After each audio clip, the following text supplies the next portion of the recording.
From Max McCleary Field in Cincinnati, Ohio, it is game number 37 as your Xenia Scouts take on the Cincinnati Steam for the final time here in the city of Cincinnati. And Andrew Alix here alongside Scouts Southpaw Noah Jones, and we are happy to have you aboard tonight. The Scouts picking up a big-time victory last night in their final trip to Richmond, a 9-2 victory that was highlighted by a great pitching and hitting performance by Adrian Marquez. He hit a home run and struck out 5. Adrian Peraza took the win in that one. Chandler Atkins also putting a ball over the fence, but the Scouts are back in action tonight, and let's get to the starting lineups real quick before we can do anything else. Batting first and playing center field, Ryan O'Hearn. Chandler Atkins, he's batting second and playing third. John Sharp, the shortstop, he is batting third. In the cleanup hole, your designated hitter, Mr. Evan McDonald. Jeremy Barth is in right field and batting fifth. Colt Wolf batting sixth and playing first base. Adrian Marquez batting seventh and playing left field. Don Ring is catching and batting eighth and batting ninth, your second baseman, Mr. Kerry Holloway. The starter for the Scouts tonight is going to be Walter Rook IV. And as much as we like to talk about Mr. Rook, we're going to introduce you to the starting pitcher for the Steam, and that is a man by the name of Matt Kent. Matt Kent from Xavier University. He comes into the game with a 1-0 record with a 5.23 ERA. That's over 22 and a third innings pitched. He has struck out 18 and walked 11. The big 6'6" righty from the Xavier Musketeers. In his last outing, he went 4 and a third, allowing 6 earned runs on 7 hits to the Licking County Settlers. So he can be hit and he can allow runs, and the Scouts are going to try to attack him early here tonight as they try to hold their share at least of first place in the Southern Division. Also, the Scouts coming into this game with a record of 23 and 12 with a chance to tie the franchise regular season record for victories in a season. That record set just last year, also under manager Bubba Cates. But Ryan O'Hearn is stepping into the box, and we are about to get this game underway. The first pitch of the ball game. And that one is taken up and away. Ball number 1. So 7:08. We are starting some baseball now. And Ryan O'Hearn steps in, a .232 hitter on the year with 7 RBIs. The 1-0 pitch. And that one's taken low. And I'm going to make Ryan laugh when he hears this. But I'll mention it for the first time of probably 5 or 6 times today. Ryan O'Hearn has 31 walks on the season. That is the highest in the Great Lakes League. The 2-0 pitch to O'Hearn. And he takes that one, a fastball right down the plate, a called strike 1. Moves the count 2 balls and a strike here in the top of the first inning. The Scouts and the Cincinnati Steam have just gotten things underway. Matt Kent, the 2-1 pitch. And that one finds the zone, evens up the count, 2-2. O'Hearn, .407 on-base percentage. That's second among Scouts hitters. He awaits the 2-2. And Ryan swinging a miss, strike 3 there, so he goes down swinging to start this game off. And now, with 1 away, it's going to bring Chandler Atkins to the plate. Atkins, your third baseman. He is a .304 hitter on the year. 5 doubles, 4 triples, 3 home runs, and a team-high 26 RBIs. So Atkins, he bats from the left side against the right-handed throwing Matt Kent. Atkins is a switch hitter, of course. First pitch to Chandler now. And that one comes way inside. Chandler having to duck out of the way there. Doesn't look happy about that one, but doesn't get him. So 1-0 the count. Atkins, he's hitting .360 over the past 7 days. 1-0 pitch. And Atkins fouling that one right back into the screen. In the only contest that we've played here so far, Atkins, he hit his second home run of the year in part of a back-to-back home run show with his buddy John Sharp. 1-1 the count now with 1 down here. Here's the pitch. And Atkins fouls that one straight back yet again, so he falls behind in this count, a ball and 2 strikes. Atkins, native of Knoxville, Tennessee, he goes to Lipscomb. 1-2. Kent, he delivers. And Chandler watches on the outside, evens up the count 2-2. Remember here, this is what we're dealing with, folks. 3:27 to left. In right, it's 285 with the really, really, really high fence. As Chandler takes low and in this time, so the count goes full. 3 balls, 2 strikes with 1 out here. And That's like obviously the greatest characteristic of this park is that high fence over there in right field. 3-2 pitch. And Atkins hits that one down the line, and it's going to roll into right field. So Chandler is aboard with a single. And let me tell you, Noah, nobody hits the Scouts. Yeah, you mentioned the high fence out there, which is out there to prevent a lot of home runs that possibly would sneak out with that short porch. But the last time that we played out here, it did not contain many of the Scouts, as 3 of the 4 home runs were hit to right field over that green monster-ish sort of fence. And the one home run that was not hit over that fence was hit by the man at the plate now. Quick pickoff move from Matt Kent trying to get Chandler Atkins, but Atkins sneaks back in there. John Sharp, he is a .329 hitter on the year. Couple of home runs, 12 RBIs. Pitch to him.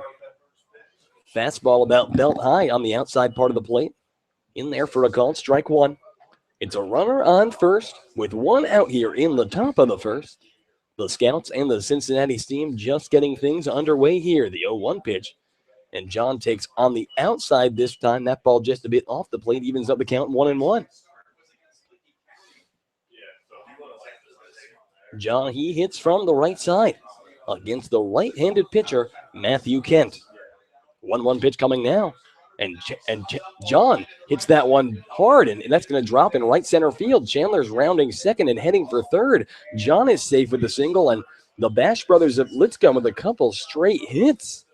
And now the Scouts with runners at the corners and just 1 out, and a deep fly ball from Evan McDonald would be all the Scouts need to break this game open. So Atkins going to third there on a very hard hit ball in the right center gap. So John Sharp, his first hit of the day, the Scouts with 2 already. And now McDonald's coming to the plate. Evan, he is a .256 hitter on the year. He's the king of the left field line and the left center field gap.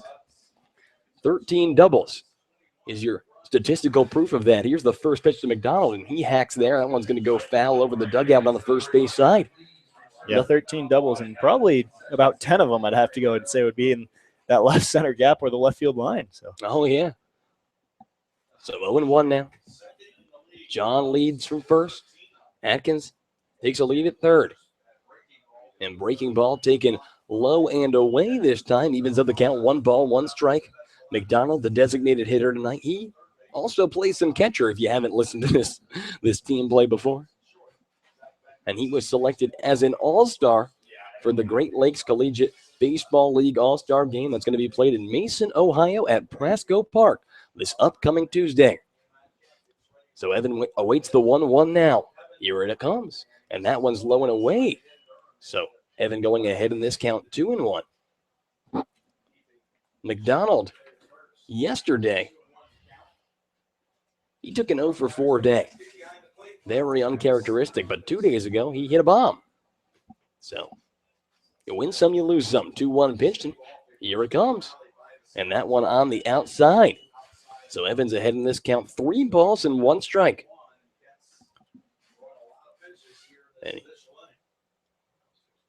And you notice that Matt Kent already working that pitch count early here, having only made 1 out thus far, the 3-1 pitch. And that one does find the zone. So we're going to go full. 3 balls, 2 strikes with 1 out here. It's Chandler Atkins at third, John Sharp at first. McDonald steps back in. Matt Kent. He takes the sign from the catcher, Durham, and he delivers. And that one is low and away, ball 4. So the Scouts have juiced the bases here with just 1 out in the top of the first inning. And Jeremy Barth is going to come to the plate to try to put these Scouts on the board. They have nowhere to put him. And Barth, the right fielder from Biola, he's a .269 hitter on the year. 11 doubles, a triple, and 19 RBIs. He has struggled a bit of late. First pitch to him. And that one taken on the inside, a called strike 1. Yeah, Jeremy has been struggling as of late for sure, but definitely has the power to be able to bust out of that slump very, very quickly here in this inning. Especially here at this park with that short right field side. 0-1. And Jeremy takes low and in, evens up the count, a ball and strike. Jeremy from Biola, that's an NAIA school in the Golden State Athletic Conference, same conference as Westmont College and the Masters College, which is the collegiate home of former scouts Connor Menez and Jason Carkenny. 1-1 pitch. Upstairs moves the count 2-1. And the catcher Durham is going to go out to the mound and have a word with this pitcher, Matt Kent. Kent already finds himself in a precarious situation defensively for the Cincinnati team. Durham is catching. It's Murphy at first, Beckner at second, Dacus at short, Rozier at third, Dannison in left, Hall in center, and Chmielewski in right. So 2 balls and a strike.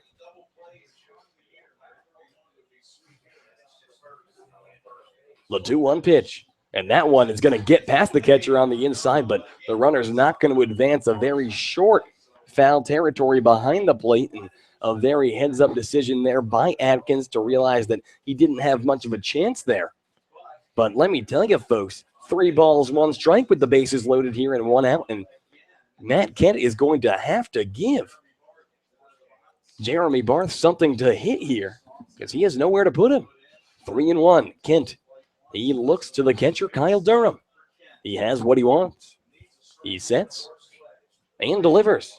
And Jeremy's swinging a miss there, a good pitch, and the count goes full. Very good pitch there and a very, very good swing there by Barth. As he hits that ball, it could be going a long way. So 3-2 now. Kent, he delivers. And that one is low and in, ball 4. So Jeremy Barth draws a bases-loaded walk. And that's going to bring Chandler Atkins home from third. The Scouts taking a 1-0 lead here, and a very early mound visit here by the coach of the Cincinnati team. And this is not the start that Matt Kent wanted by any means, is it, Noah?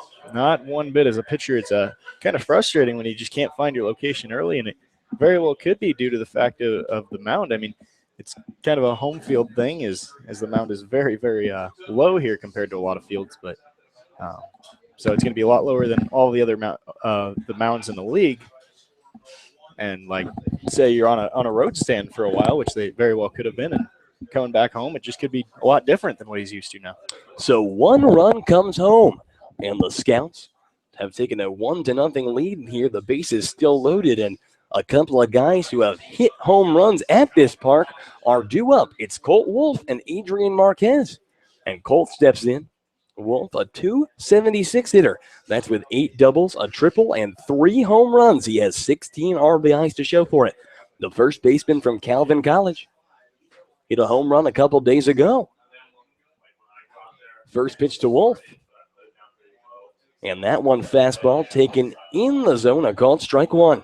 Yeah, I was able to talk to Colt after the game that day, and he actually said that was probably the hardest ball that he had hit, as it was probably a good 30 to 40 feet past the fence at Grady's Field, which is not a small one at all.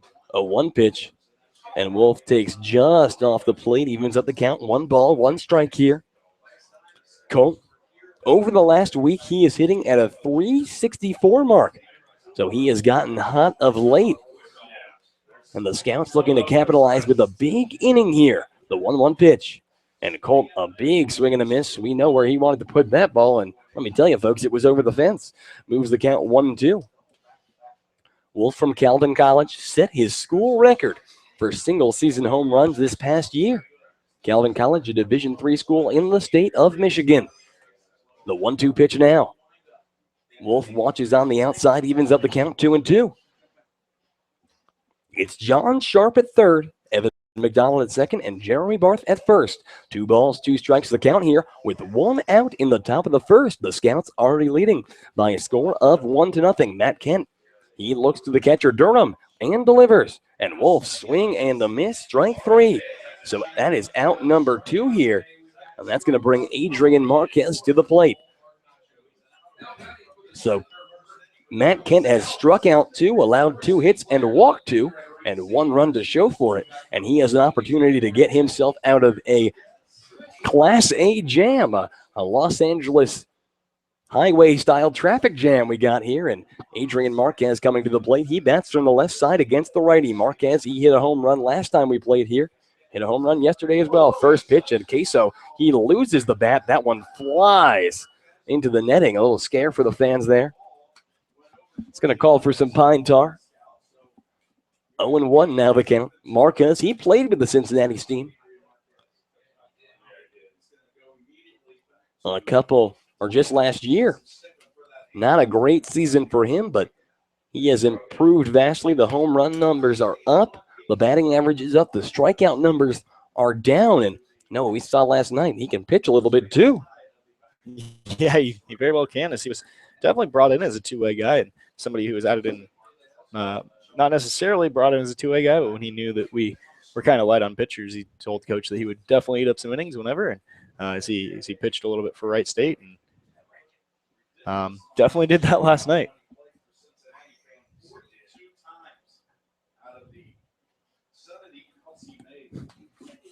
So 0-1 now. Kent, the pitch. Queso watches on the inside part of the plate there. That's a called strike 2, says the home plate umpire. So Queso behind in the count 0-2 now. The bases are loaded with 2 outs here in the top of the first. The Scouts lead the Steam by a score of 1-0. John Sharp trying to steal home, and he'll do it successfully. John Sharp just stole home. I don't believe it.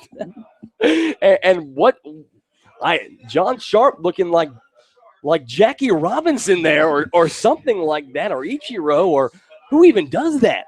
But and the pitcher was just caught so far off guard that the throw home was just way high and the catcher couldn't get there, and Sharp just slid under, and they never really had a chance. The Scouts lead 2-0 now, and I don't believe it. The 0-2 pitch to Queso, and Queso loses the bat. Oh, no, the bat breaks that time, and that one just grounded over towards first. The bat broke, and that was the scariest broken bat I've seen all year. The barrel of the bat, which was like a sharp thing, just went over and went towards the stands where they were selling T-shirts, but everyone's all right, so no harm, no foul. The Scouts scored 2 runs on 2 hits. They leave 2 men aboard. We are in the middle of the first, and your Xenia Scouts lead the Cincinnati Steam by a score of 1-0. Don't go anywhere, or 2-0. I checked that. John Sharp stole home. I can't even register that yet. So the Scouts lead the Steam by a score of 2-0, folks. Don't go anywhere. We will be right back. You are listening to the Xenia Scouts Radio Network.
We go into the bottom of the first, folks. Your Scouts are leading the Cincinnati Steam by a score of 2-0. And Walter Rook IV is going to come out to the mound. Rook, a 4-1 record on the year. He has a 3.22 ERA over 30 2/3 innings pitched. So Rook, he steps in, and he's going to face off against Zach Beckner to start things off. Beckner, the second baseman from Kent State.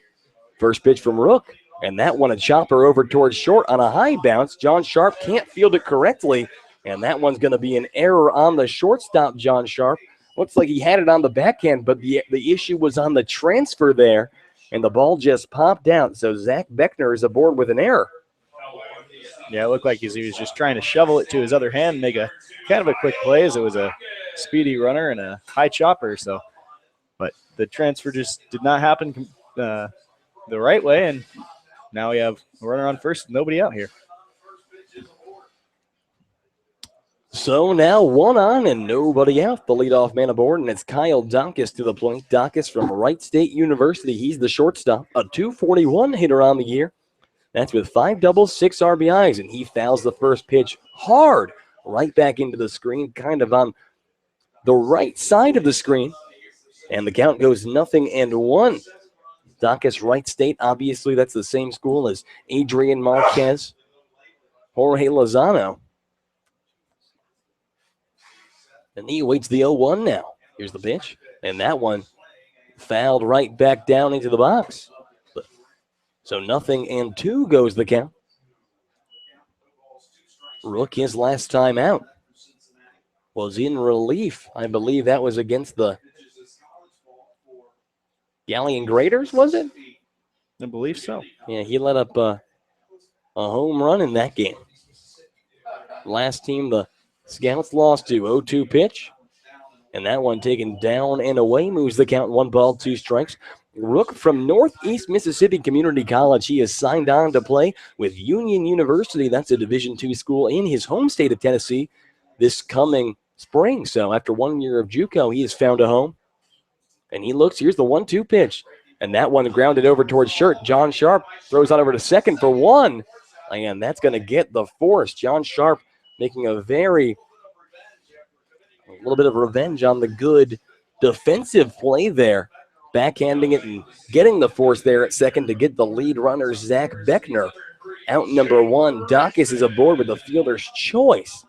So 1 on, 1 out for Jake Richmond. Richmond, he's the designated hitter tonight.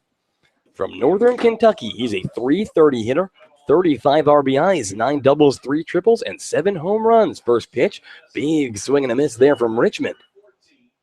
Richmond has faced Walter Rook before. He is 0-1 against Walter Rook the 4th. Walter Rook, he pitched 1 inning of relief. In a 7-inning game, he actually came in to relieve you, Noah. But that one is grounded past the 6 hole and into left field on the ground. So the first hit off of Walter Rook, and now runners at first and second. And Cole Murphy, a very dangerous hitter, is coming to the plate. Murphy, .313 on the year with 10 doubles and 10 home runs, 29 RBIs to show for it. Murphy, the first baseman from the University of Cincinnati, so he didn't have to travel far to get here. But he bats from the left side against the right-handed pitcher, Walter Rook. It's runners at first and second with 1 out here. In the bottom of the first inning, the Scouts lead 2-0. First pitch, that one finds the zone, a called strike 1. And Noah, you had a lot of success against Murphy, and what was your secret there? I was just honestly pounding down and away. As Murphy loves the pitches, if you let him go down and in, he loves to just drop the bat head and get through them. But not really a whole lot of success going the opposite way, as a lot of his home runs are here. 0-1 pitch hit high in the air towards center. Ryan O'Hearn is going back at the track, and that ball is gone. A 3-run home run off the bat of Cole Murphy. That is his 11th home run of the year, and it gives his Cincinnati Steam a 3-0 lead. He pounded that one to the deepest part of the ballpark, right above the 397 sign, and the Scouts' lead is short-lived here in the top of the first inning. So now they trail by a score of 3-2. Yeah, that pitch was a pitch that was down and in that he just loves to throw the bat head at, and a lot of big left-handed hitters love the pitch down and in, as they just kind of drop the bat head on it, and the ball really can fly that way. Absolutely, Noah. So the bases are cleared, and still just 1 out here in the bottom of the first. The Steam now lead by a score of 3-2. First pitch from Rook, breaking ball taken just upstairs. 1-0. So this is about as high scoring of a single inning between two teams that we've had in a while. I mean, of course, a couple days ago we had the nobody scored until Adrian Marquez's walk-off hit over towards second base. Swing and a miss on 1-0. He wins up the count 1-1. And then Of course, with the Richmond Jazz, a couple of one-sided hitting affairs, with the Scouts taking both of those contests and putting their season series with Richmond on ice. They took that season series 5-1. But 1-1 pitch, and Rook finds the zone outside part of the plate, a called strike 2. So the count moves 1-2 now with 2 outs. The batter, Andy Rozier, is the third baseman from Huntington University. He's a .266 hitter on the year. 3 doubles, 14 RBIs. 1-2. And that one's grounded over towards third. Slow roller. Atkins can't field it correctly, and Andy Rozier is going to be aboard with an error. So 2 errors already in the inning on the Scouts infield. And really and truly, those are, ones that Walter Rook's definitely going to want back, as he's already struggling through a high pitch count top of the first here. So now Dennison to the plate. Roger Dennison from Xavier. He's a .351 hitter. He's an all-star selection. 9 doubles, 2 home runs, 11 runs batted in. And it's a runner at first and 1 out. First pitch to Dennison is taken up and away. Dennison, he struggles hitting changeup, is what the scouting report on him says. Played some summer high school baseball, some travel ball with Evan McDonald. 1-0 pitch finds the zone, evens up the count. 1 ball, 1 strike.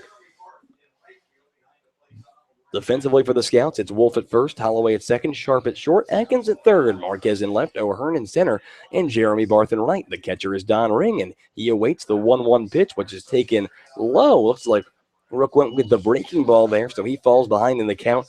2 balls and a strike with 1 out. Dennison, he bats from the left side against the north paw. Walter Rook, 2-1 pitch. And that one is grounded over towards Kerry Holloway at second. They're going to go to second for 1. Throw to the first for 2 is not in time. But Kerry Holloway throws it over to second base to get the lead runner, Andy Rozier, for out number 2. And Roger Dennison's aboard on the fielder's choice. So a runner at first and now 2 outs. And the batter is Dan Chmielewski. Chmielewski, that's a mouthful, spelled Chmielewski. But Chmielewski from Michigan State University, a .245 hitter on the year, 4 doubles, 2 home runs, 14 RBIs. And the runner goes on the first pitch. Throw from Don Ring over to second is not going to get there, and that's actually going to get past the glove of Kerry Holloway and roll into center field. No advance on the runner as Roger Dennison, I don't want to say slow to get up because I'm probably not hurt, but he was slow to get up. First pitch was in there for a strike.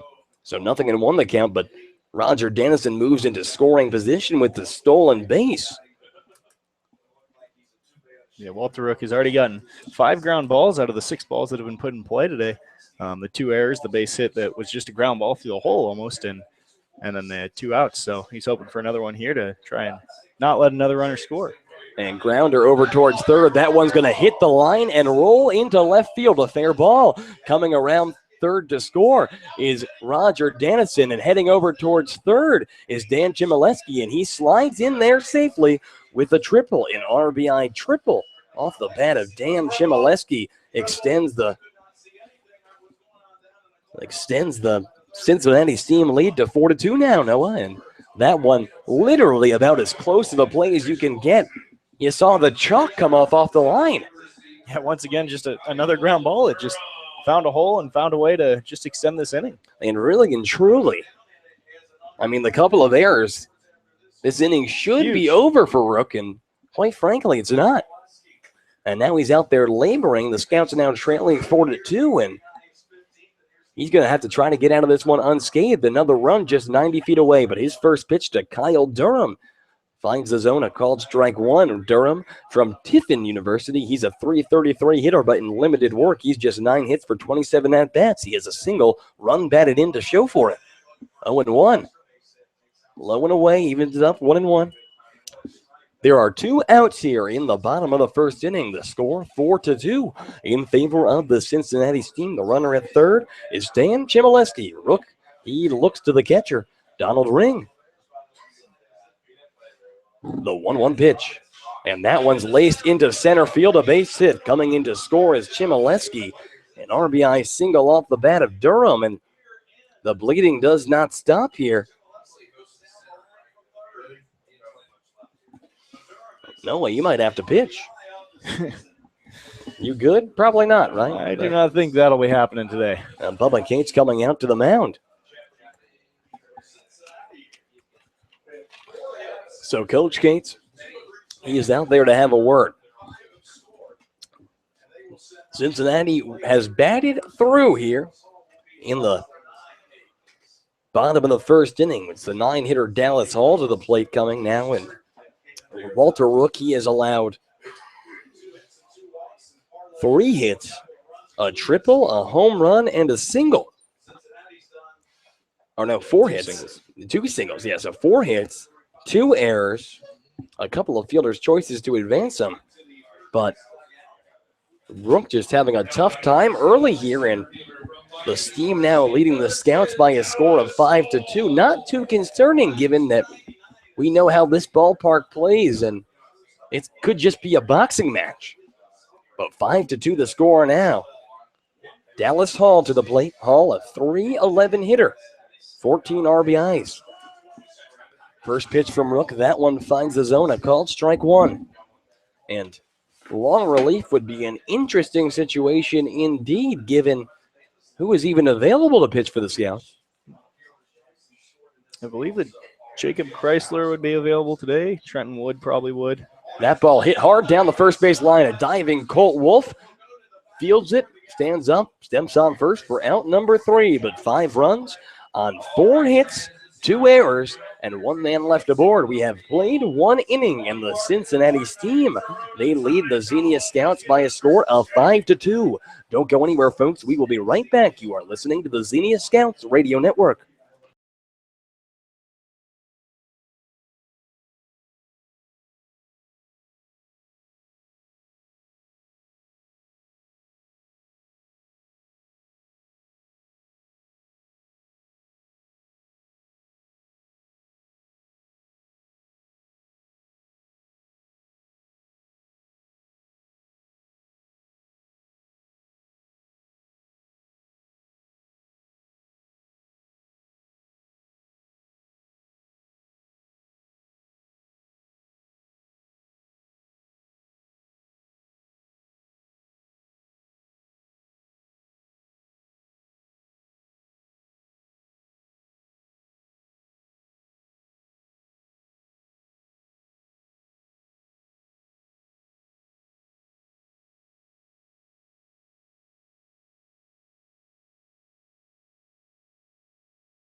We head into the top of the second inning. The Scouts trailing the Cincinnati Steam by a score of 5-2.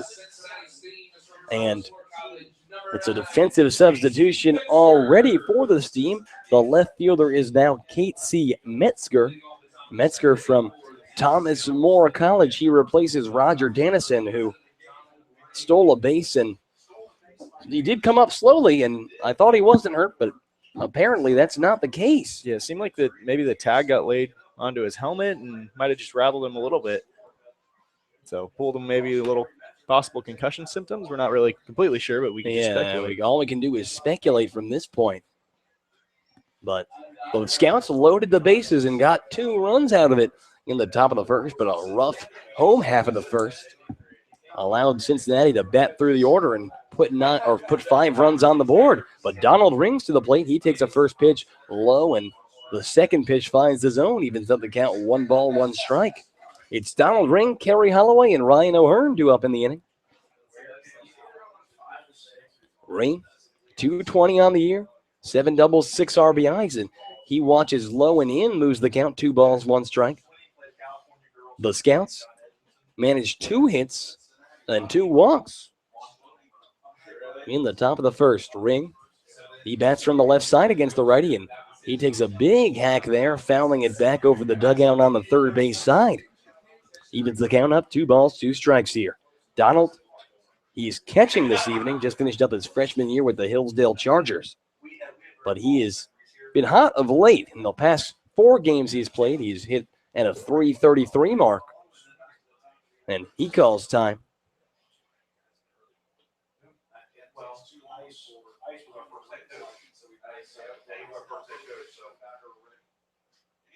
And big swing and a miss on the 2-2 pitch. So Don Ring goes down swinging. That is the 3rd strikeout of the evening for Matt Kent. And 1 away for the Scouts here is going to bring Kerry Holloway to the plate. Kerry Holloway, the second baseman this evening.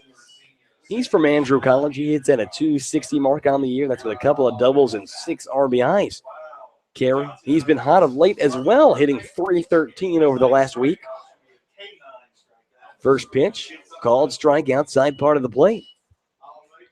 It's 5-2 Cincinnati Steam here with 1 out in the top of the second. Here's the 0-1 pitch to Holloway. And Gary fouls that one up and over the screen and back towards the concession stand. He falls behind in the count, 0-2. After struggling for a little bit, Matt Kent has retired 3 in a row, and he's ahead 0-2. Here's the pitch, and Carey hits that one a chopper over towards third. It's fielded in foul territory by the third baseman, Rozier, who throws on over to first. But the first part of that sentence is the only part that matters. It's fielded in foul territory. So we're going to do 0-2 again. Holloway, yesterday, a single came around to score a run. Was it a 1-for-4 day or a 2-for-4 day for him? I don't know. Can never trust what the Richmond Jazz put in point streak. 0-2. Breaking ball, taken on the inside, moves the count 1-2.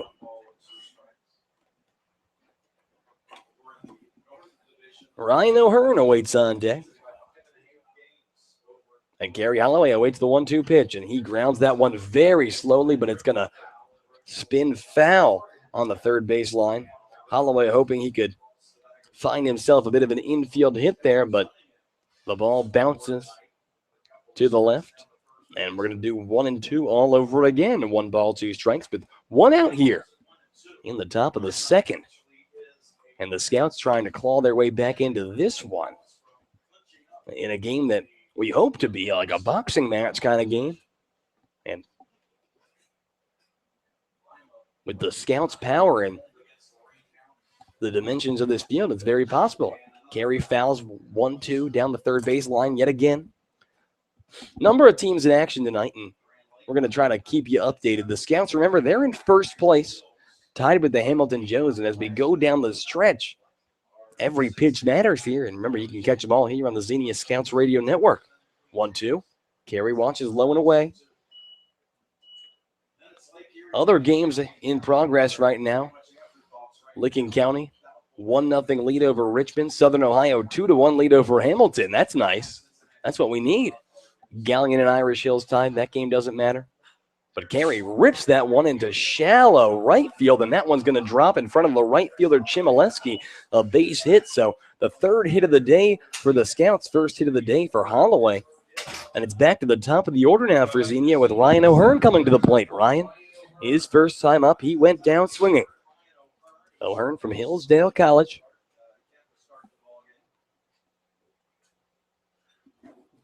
And he steps in. After that, there's a couple of guys that have gotten on base, but Holloway, the 5th scout on base, and that's an encouraging number through 9 people through the order. First pitch down and into O'Hearn, 1-0 the count. 1 ball, no strikes with 1 out here. The runner on first is Carey Holloway. O'Hearn worked a full count, or was it a 2-2 count last time around, but regardless, didn't pick up that walk. But he had a great day at the plate yesterday, did Ryan. He was 3 for 3, or 3 for 4, an RBI and a walk. He came around to score 3 of the 9 runs for the Scouts, and he watches on the inside that time, moves the count 2 balls, no strikes. Ryan O'Hearn, a .407 on-base percentage. Highest among all Scouts players that aren't named John Sharp. 2-0 pitch. Ryan watches upstairs, 3-0. The walk watch is on for Ryan O'Hearn. Remember, he has 31 on the year. That's the league lead. And he's ahead in this count 3-0. 3-0 pitch. And that one comes inside, ball 4. So Ryan O'Hearn draws a walk.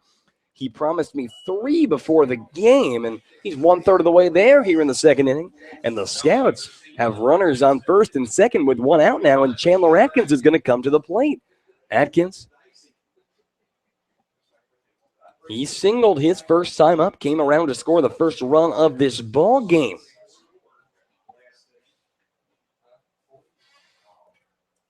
Kerry Holloway leads at second. Ryan O'Hearn leads from first. First pitch to Atkins upstairs. Ball number 1. Chandler, like we said, 26 RBIs on the year. That's the team high, and he has been a mainstay in this Scouts lineup. Plays pretty much every day over at third base. 1-0 pitch. And Chandler lifts that one high in the air to right. Going back. And that one's going to bounce off the wall. Coming around third to score is Kerry Holloway. Ryan O'Hearn's going to go for it. No, he's not. He's going to get this break sign. But Chandler Atkins stands at second with a double. An RBI double that scores Kerry Holloway. And the Scouts have cut the lead to 5-3. And I'm sorry, folks, that if I couldn't describe that very well, but the fence is so high that it's hard to tell whether a ball's going to go over. And that went off the top part of that super high right field fence. Didn't score 2 runs truly because the way that the right fielder Chmielewski was playing it, you didn't know if it was just super high and not going to hit the wall, super high going to hit the wall. So O'Hearn was being rather conservative rather than going all out as if he knew the ball was going to at least drop somewhere. But a double for Chandler Atkins, so he is 2 for 2 on the day. His 27th RBI of the year. Holloway comes home to score, and now O'Hearn at third, Chandler Atkins at second with 1 out, and John Sharp is the batter. Sharp, he singled his first time up. First pitch to Sharp, and he fouls that one right back towards us. The count goes 0-1. John Sharp, he stole home for the second run of this game, something that, you come to a baseball park every day and work, and you see something new sometimes. And you're in game number 37. My eyes are open to all kinds of possibilities. 0-1, breaking ball, and John grounds that one over towards third, but that's going to land to the left of the third base bag. So he falls behind in this count, 0-2. Runners at second and third with 1 out here in the top of the second. The Scouts trailing this game by a score of 5-3, but John Sharp can give them the lead here with 1 swing of the bat. No balls, 2 strikes. The pitcher, Matt Kent, he looks to the catcher, Durham. He sets and delivers. And swing and a miss, strike 3. So John Sharp goes down swinging for out number 2. And now it's going to be Evan McDonald to the plate, trying to extend this, not extend this Scout lead, but get the Scouts back into this game. And the way that he has hit doubles all year, it's a very real possibility. So McDonald, he walked his first time up. 2 down here, runners at second and third. First pitch from Kenton, that one comes way inside. That ball, you could feel the wind of it on McDonald's shirt, but doesn't nab him, so 1-0 goes the count. McDonald walked his first time up. Ended up getting stranded at first base. 1-0 the count now. Here's the pitch, and Evan hacks at that one. A big-time foul ball way out of play. First base side evens up the count. 1 ball, 1 strike with 2 outs here in the top of the second. The Scouts trailing the Cincinnati Steam by a score of 5-3. It's Ryan O'Hearn at third, Chandler Atkins at second. Matt Kent, the 1-1 pitch, and breaking ball. That one delivers on the inside of the plate, and a very well-placed pitch there by the starting pitcher, Kent, and moves him ahead in the count 1-2 on McDonald. Yeah, if you watch McDonald's batting practice today, the ball was really just jumping off his bat today, and so he's hoping to take that into the game and possibly add a couple more doubles or maybe even a home run tonight. 1-2. And Evans swung on and missed. Strike 3. So Evan McDonald goes down swinging, and that's going to end things for the Scouts here in the top of the second. 1 run on 2 hits and 2 men left aboard. We have played 1.5 innings of baseball here in the Queen City of Cincinnati, and the Scouts trailing the Cincinnati Steam by a score of 5-3. Don't go anywhere, folks. We'll be right back. You are listening to the Xenia Scouts Radio Network.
We go here into the bottom of the second inning now. The Scouts trailing the Cincinnati Steam by a score of 5-3. And it's going to be Walter Rook the fourth out to pitch his second inning of work after struggling through, the bottom of the first inning. Not entirely his fault. Some errors on the infield and just some bad breaks, quite frankly. But back to the top of the order for the Steam. And Zach Beckner bats first. Beckner, he led off the whole ordeal by reaching on an error in the top of the first, and he takes a first pitch strike outside part of the plate. The 0-1 from Rook, and swing and a miss there. So Rook ahead in the count, 0-2 on Beckner. Beckner, a Kent State Golden Flash. He hit .247 with 14 RBIs with Kent State this past spring. 0-2 pitch from Rook. And that one off the plate moves the count, a ball and 2 strikes. Walter Rook, that's probably his worst inning of the year because the rest of the year has been pretty darn good. There's the 1-2 pitch now before I get into that. And that one's lifted high in the air to right field. It's going to go into foul territory and out of play. Jeremy Barth watches it fly. The count's going to stay at 1-2.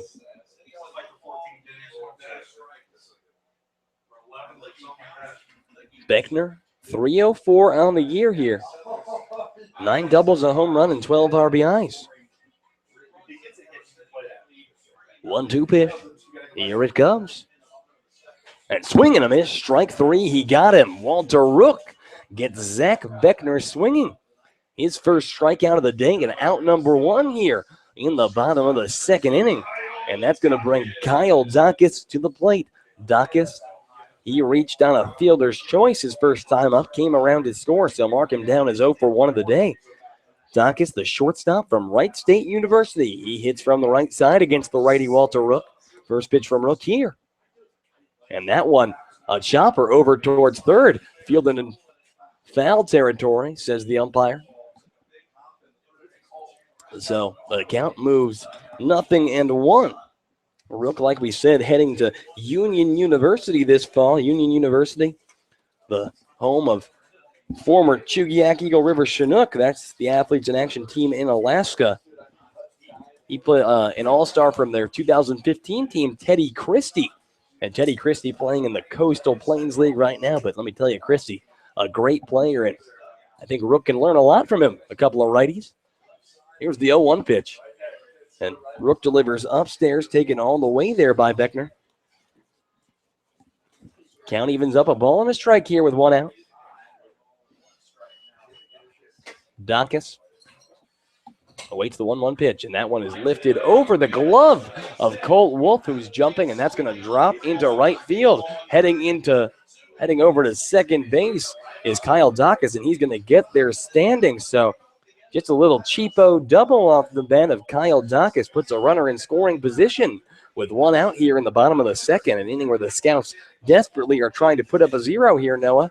And if you're a pitcher, what is that? That's just a tough break for Rook.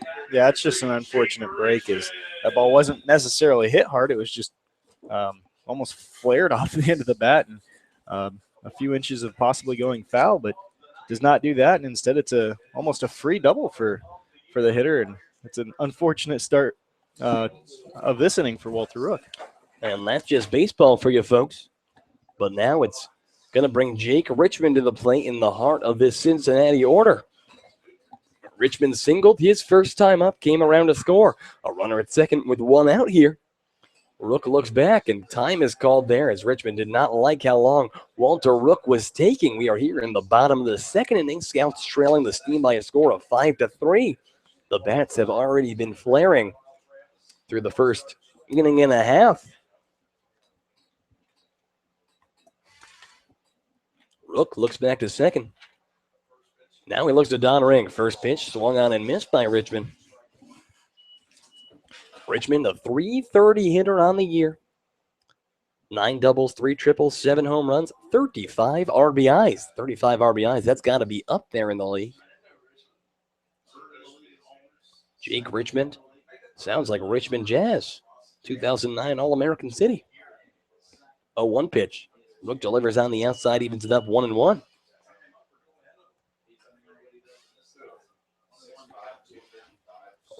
Rook possibly could have been an all-star and a snub, but I think all the players that didn't get it are snubs. But Jake Richmond with 35 RBIs hits that one deep into left center field. Chasing over is going to be Adrian Marquez, who makes the grab and then throws a rocket over to third to prevent the runner from tagging up. So mark it down as a very scary F7, but out number 2, and a great job there. In a ball that was hit off the end of the bat, and Marquez tracked some ground, but he knows this field quite well. And he knows how the gaps here work. And now it's a runner at second with 2 down, and Cole Murphy is going to come to the plate. Cole Murphy, the guy that really brought this Cincinnati team right back into the game. His 3-run homer over into the deep center field, deepest part of this ballpark, is what put the Cincinnati Steam on the board. First pitch, and that one is ripped into right, and that one's going to drop and roll to the wall. Kyle Dacus rounding third, and he's going to come home. Throw to second is going to be not in time to get Cole Murphy, who's there standing. So in the first inning, Cole Murphy got his 11th home run, and in the second inning, he gets his 11th double. And he's already tacked on 4 RBIs this evening, and now Cincinnati leading by a score of 6-3, and Murphy just attacking first pitch there, and up and away it looks like, and he really got all of that one. Yeah, that pitch just missing up from Rook is a fastball that he was trying to get down in the zone and down and away, and just left it up, and Murphy taking full advantage of that pitch and driving it to one of his most used parts of the park. So now Cole Murphy, who had 30 RBIs coming into this game, now with 34 and is working his way into the league leaders. He's 3rd in the league, or should I say 4th in the league. Jake Richmond, 3rd in the league. 35 and 34 RBIs, some pretty absurd numbers. But a runner at second and 2 outs here, 6-3 the score in favor of the Steam. The batter is Andy Rozier. Rozier, he reached on an error his first time up. 0-1 pitch, and that one hacked at. It's going to be driven into deep right field, and that's going to bounce at the track, and Ryan O'Hearn runs into the wall. He bounces off the wall and throws on over to second, but Rozier's going to get there standing. An RBI double there from Andy Rozier, and now 7-3 the score, and quite frankly, it just doesn't seem to be Rook's day, Noah. Yeah, no, it seems like that pitches that usually he's been getting down and locating very well all season long, just not happening for him as he's missing over the plate and up, and just not the combination that you want as a pitcher.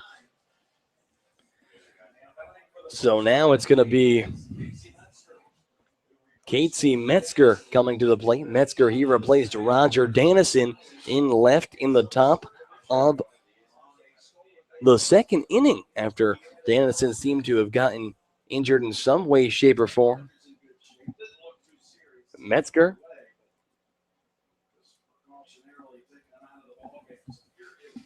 He bats from the right side. Runner on second and 2 out. First pitch. Breaking ball from Rook. That one finds the zone.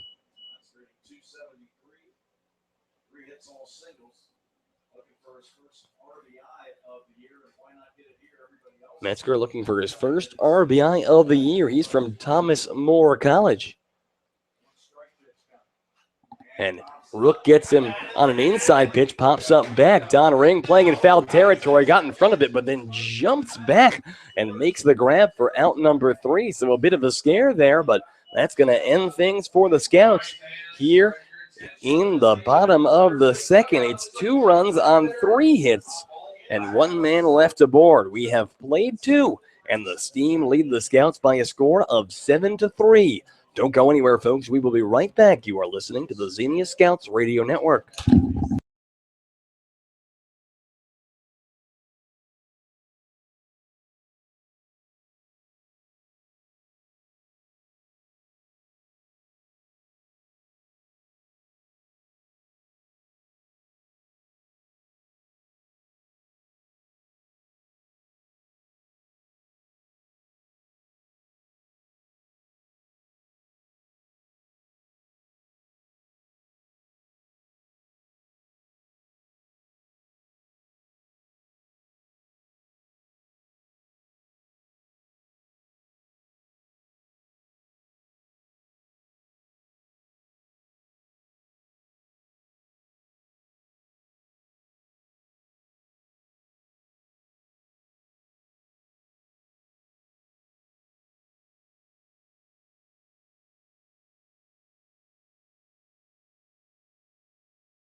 We go into the top of the third inning. Cincinnati leads Xenia by a score of 7-3.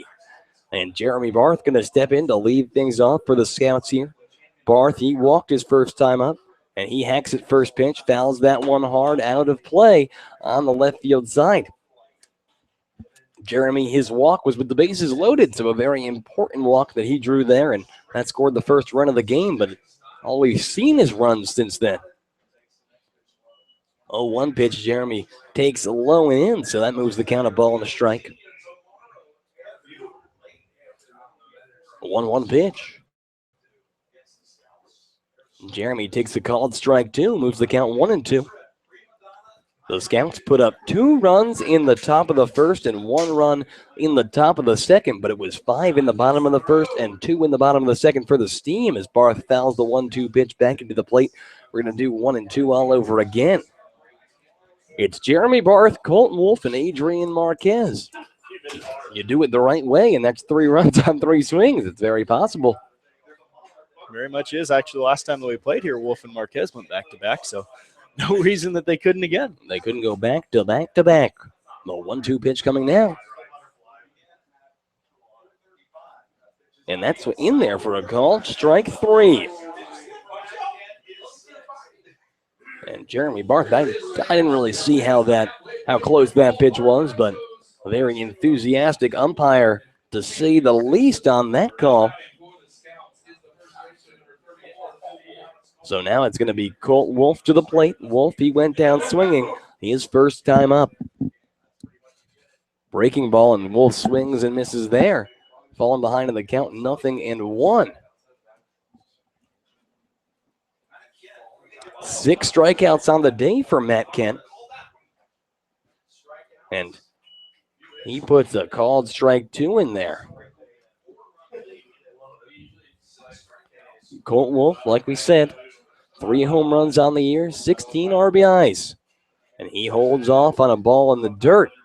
Moves the count of ball and 2 strikes here with 1 out in the top of the third. Scouts trailing this game by a score of 7-3. Wolf, the Calvin College Knight versus the Xavier Musketeer. The 1-2 pitch. And that one in the dirt. And Wolf swinging there, and he tried to check, but it's going to be a drop third strike. So strikeout number 7 there already through 2 2/3.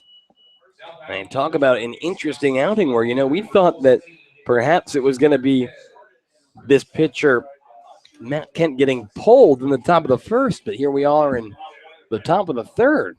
We have 7 strikeouts, Noah. You ever had 7 strikeouts in a game? I had 11 once in high school, but not since then. First pitch to Adrian Marquez in there for a called strike.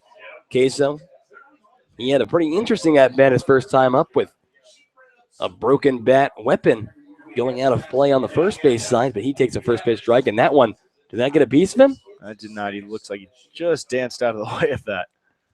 All right, so that one in the dirt on the inside, and Marquez having to show his cat-like reflexes there, even at the count of ball and strike. Scouts trying to claw their way back into this game. 1-1. Queso watches up and away, moves the count 2-1. Adrian, 4 home runs on the year, all of them to the right field side. Here's the 2-1 pitch. And Adrian takes in again. So he's ahead in the count. 3 balls and a strike here with 2 down. Marquez, of course, from White State University. Matt Kent looks to the catcher, Durham. He sets. Here's the 3-1 pitch. And Queso takes a called strike 2 there. Fastball inside part of the plate. The count goes full. Matt Kent looking to strike out the side here.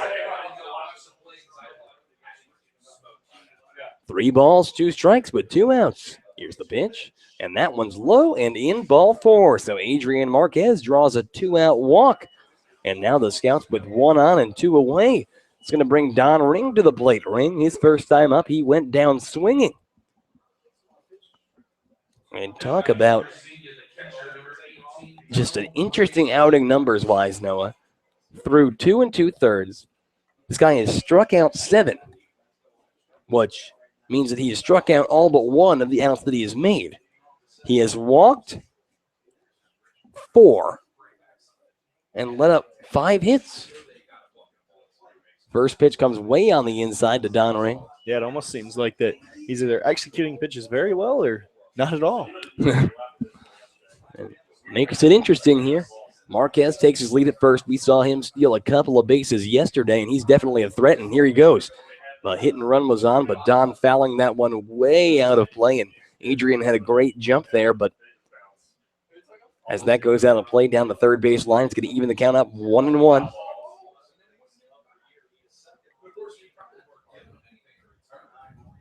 It's Don Ring at the plate. Kerry Holloway due up next if we get to him. Here in the top of the third. Scouts trailing 7-3. 1-1 the count. Marquez big lead over at first. Don Ring awaits. Here's the 1-1 pitch, and Don swings and misses there. Moves the count, a ball and 2 strikes.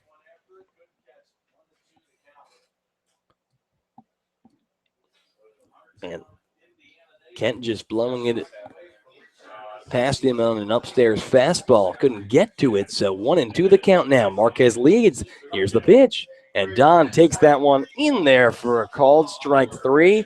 It was breaking ball on the outside, and that is strikeout number 8 for the Xavier Musketeer, Matt Kent. So we have played 3 innings. The Scouts with no runs on no hits and 1 man left aboard in the top of the third. We have reached the middle of the third, and the Scouts trail the Cincinnati team by a score of 7-3. Don't go anywhere, folks. We'll be right back. You are listening to the Xenia Scouts Radio Network.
We are back here in the bottom of the third inning. The Scouts trailing the Cincinnati Steam 7-3, and Walter Rook out to the mound his third inning of work. He has allowed 7 runs thus far, but Dan Chmielewski in to lead things off against him. Chmielewski hit his first triple of the year. His first time up, that came against Rook, an RBI triple. So, Walter, here's the first pitch of the inning, and that one's hit high in the air to center. Chasing under it is Ryan O'Hearn. He's going to make the grab for out number 1. So, 1 out here for Cincinnati, and it's going to bring Kyle Durham to the plate now for the Steam. Durham, his first time up, an RBI single. Durham 10 for 28 on the year with 2 RBIs. One of those 2 RBIs coming in the first inning. Durham, the catcher from Tiffin. Here's the first pitch to him. And Rook, outside part of the plate, a called strike 1. Let's see what Tiffin is.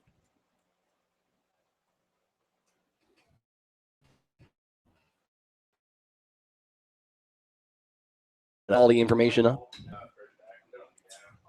Here's the pitch. And that one's laced past the glove of Chandler Atkins and into left field. So Durham has his second hit of the day, and the Steam with 1 on and 1 out. And it's a really hard hit ball into left. And Tiffin looks like it's in Tiffin, Ohio. They are the Dragons, the Big Ack. That's Division II, same school as, or same conference as Ryan O'Hearn and Hillsdale and all those guys? That is correct. Okay.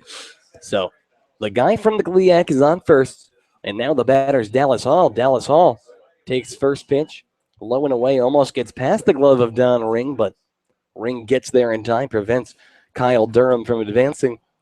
There wasn't that high of a chance. He is a catcher, and he looks like one.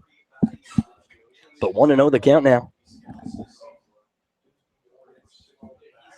And Hall takes that one high in the air to shallow left. Chasing it is Adrian Marquez, and he makes the grab on the run for out number 2.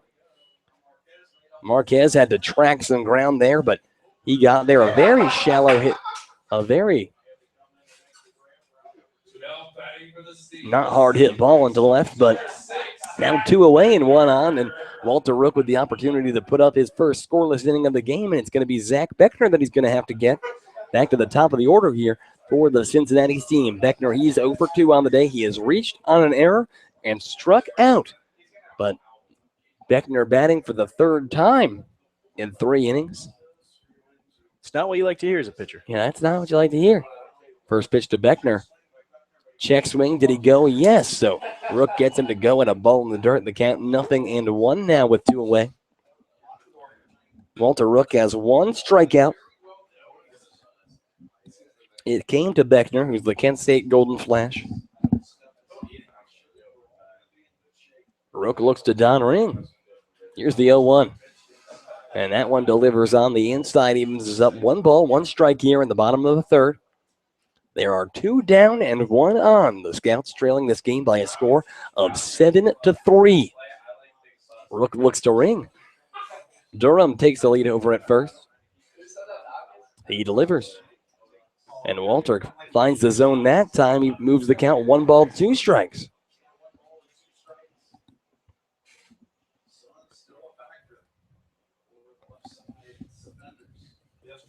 Rook.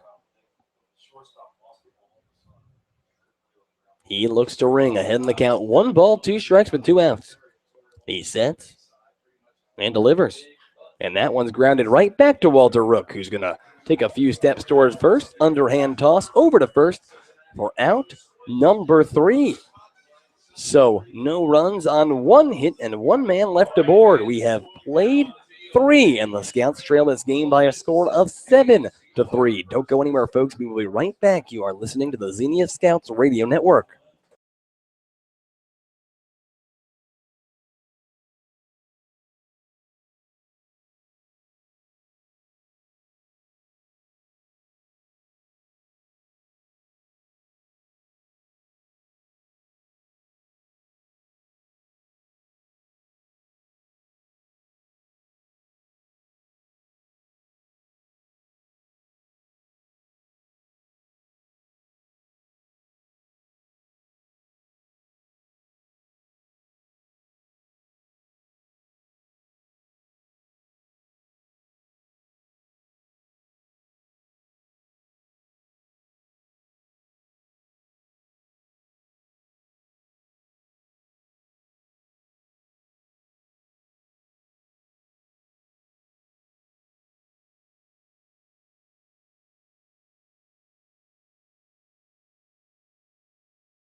We go into the top of the fourth inning, and the Scouts trailing this game by a score of 7-3. It's Andrew Alix alongside Noah Jones here and Kerry Holloway to lead things off for the Scouts. Holloway's 1 for 1 on the day. Kerry shows bunt on the first pitch but pulls back.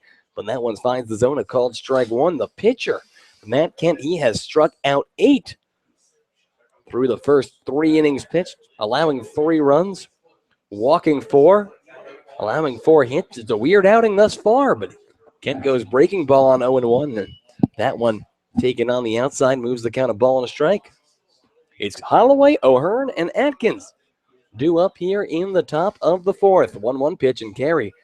That one gets blown by him. Swing and a miss moves the count 1-2. Holloway's been hot of late. His batting average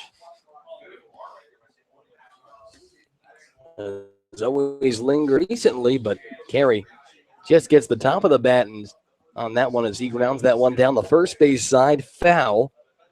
The count's going to stay at 1-2. Very defensive swing there for Holloway. We're going to stay at 1-2 here in the top of the team by a score of 7-3. Kent, here's the 1-2 pitch, and Carey fins. So the count, a ball and 2 strikes. Yeah, Holloway has done this about just spoiling a couple of really good pitches here by the pitcher, which the Scouts lineup has pretty much failed to do for the most of the way, which is a reason why they have 8 strikeouts up through 3 innings. 1-2 again, and Carey fouls that one back over the screen. So another example right there. We're going to try to get the pitch counts for both of the pitchers up on the internet now. Matt Kent, 85 pitches in. So it's going to be a bullpen fest here, and Carey fouls that one down the third base line. So pitch number 86. That's what 8 strikeouts will do to you as well. Yeah, no kidding. I mean, 86 pitches. He's walked 4, allowed, 5 hits? And yes. So swing and a miss on a ball on the outside. That one's dropped by the catcher, Durham, who throws on over to first in time on the drop third strike rule. But there we go, 9 strikeouts for this starting pitcher, Matt Kenton. I mean, his day's coming to an end soon, but just talk about a weird line. And we got it's 3 1/3, allowing 4 hits, walking 4, striking out 9, allowing 3 earned runs. He's faced 18 batters and thrown 87 pitches. You see something new every day. He allowed a run on a steal home. I mean, for gosh. I mean, it's crazy. The first pitch to Ryan O'Hearn's taken upstairs. Ryan's 0 for 1 on the day. He has struck out and walked. And he bats with 1 out here in the top of the fourth. 1-0 pitch finds the zone. Fastball on the inside part of the plate. Evens the count up, a ball and strike. Pitch number 91, the 1-1 pitch. And that one does find the zone. Moves the count 1-2. O'Hearn from Hillsdale College, his second year in the Athletes in Action program. Played with the Rochester Ridgemen alongside Aaron Valance last summer. 1-2 pitch, and Ryan lifts that one into right center field, and that one's going to drop. And Ryan is aboard with a single, and he's going to try to stretch it to a double, but no, he's not, because the center fielder picks that one up. Looked like he had misplayed it. And Ryan's wheels are Ryan's wheels, but Ryan being sensible there. But the Scouts with their 5th hit of the day off Matt Kent. And now Chandler Atkins, who's 2 for 2 on the day, a single, a double, and an RBI to show for it. And with 1 swing of the bat, he could at least bring the Scouts closer into this one. Chandler, he does have a home run at this park. Pickoff attempt from Matt Kent back over to first. Yeah, Chandler flexing the power early in the game, just missing a home run. Really would be a big spark for the Scouts if he could manage to put one over here. And that one is hit into high right field. You called it, Noah. That ball is gone. A 2-run home run off the bat of Chandler Atkins. Noah rubbed his crystal ball, and he looked deep into it, and Chandler Atkins, maybe he could hear it. But a 2-run homer off the bat of Atkins, and the Scouts move a little bit closer in this one. Now the score is 7-5. Atkins, that is his 4th home run of the year, his 2nd home run at this park, and he is a triple away from the cycle. Oh, man, I just can't believe the game that this is already. You know, Chandler, he might as well just turn around and aim for that left center gap now. So I think my voice went a little bit high there just because it was so absurd what I'm seeing. But Atkins, so already 3 RBIs on the day, so he's moving up in the standings. Now 29 RBIs on the year, and that's going to push him closer into, the league lead. And, maybe Atkins making a little too late case for his all-star candidacy, which I thought was a plenty good resume. But now the Cincinnati manager out to have a word with Matt Kent, and he is going to be taken out of the game here with the oddest final line that you'll ever see. The final line for Kent, he pitched 3 1/3, allowing 6 hits, 5 earned runs, striking out 9, walking 4. He faced 20 batters and threw 92 pitches. So a new pitcher coming into the game, and we are going to step off. Don't go anywhere, folks. We will be right back. You are listening to the Xenia Scouts Radio Network.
A new pitcher into the game is Zach Hoffman, and Hoffman's going to come in and face off against John Sharp. First pitch to Sharp is grounded up the middle, back towards Hoffman, who backhands it, throws on over to first. A high throw that brings the first baseman Murphy off the bag, but he jumps, makes the play. And gets and steps on the bag before John Boy can get there. That's out number 2.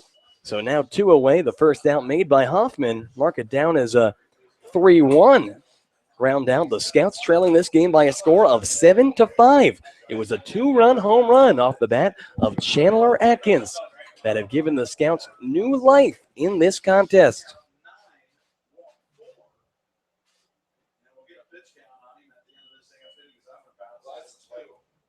First pitch taken by Evan McDonald on the outside, which segues us into the fact that Evan McDonald is at the plate.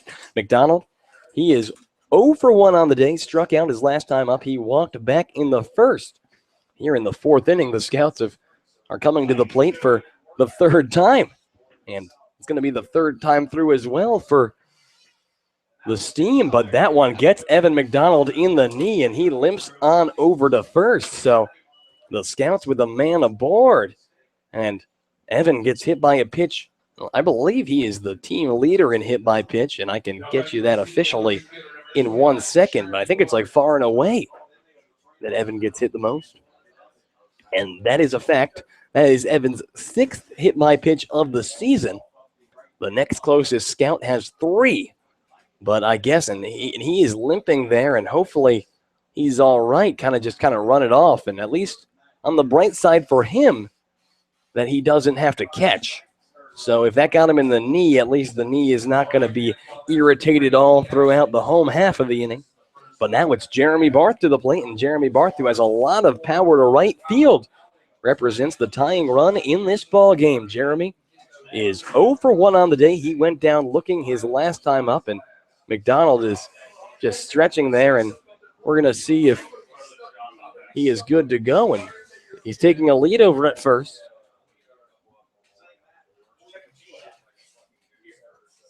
First pitch to Barth. Here it comes. Jeremy takes that one outside part of the plate, a called strike one. Barth, 269 on the year, 11 doubles, a home run, and 19 RBIs.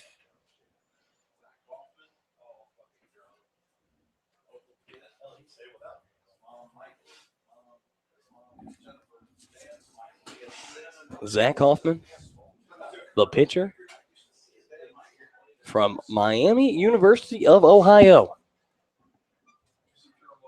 The 0-1 pitch. And that one gets past the glove of the catcher, and that rolls to the backstop. Evan McDonald advancing to scoring position on the passed ball. So McDonald the second. And the leg must be all right. Hopefully.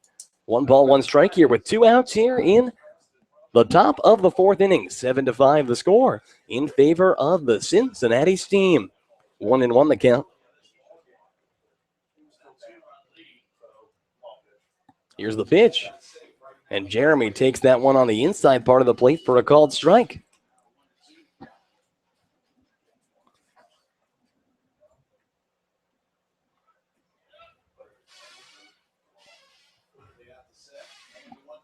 And the 1-2 pitch gets away from the catcher again. McDonald moves on over to third. And want to call that one a pass ball or a wild pitch? One or the other, but Evan McDonald gets hit by a pitch and then advances another 180 feet on the following at bat. He's 90 feet away from scoring, and here's the 2-2 pitch to Barth. And Barth swung on and missed, strike 3. That's dropped by the catcher. Throw on over to first is going to be in time for out number 3, but 2 runs on 2 hits and 1 man left aboard. We are in the middle of the 4th inning. The Scouts trail the Cincinnati Steam by a score of 7-5. But this is an interesting one, folks. Don't go anywhere. We will be right back. You are listening to the Xenia Scouts Radio Network.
We are back here in the bottom of the 4th inning. The Scouts trailing the Cincinnati Steam by a score of 7-5 in what has already been a very high-scoring game. 12 runs between the two teams through 3.5.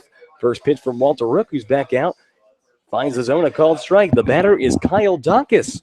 Dacus, his last time up, he doubled. Came around to score. He has scored 2 runs already on the day. Reached on a fielder's choice his first time up. The 0-1 pitch. And that one check swing. Did he go?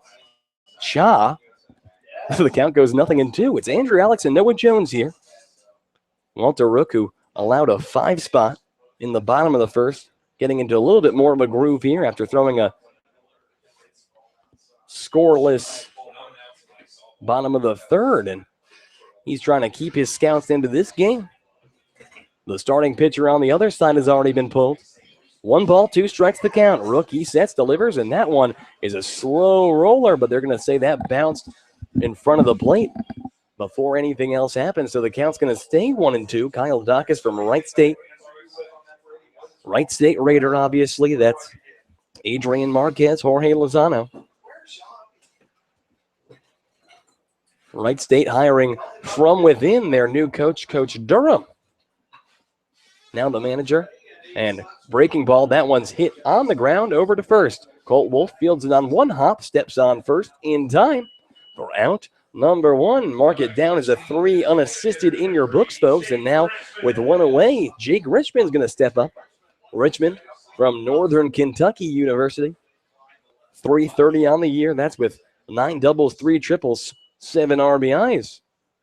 He is 1 for 2 off Walter so far today.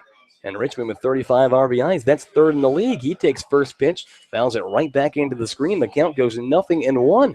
Northern Kentucky University. You think of Northern Kentucky, and Northern Kentucky pretty close to Cincinnati. The border, right across the river here. And that one's grounded over towards third, but going to bounce foul. So Rook's ahead in the count, 0-2 on Richmond.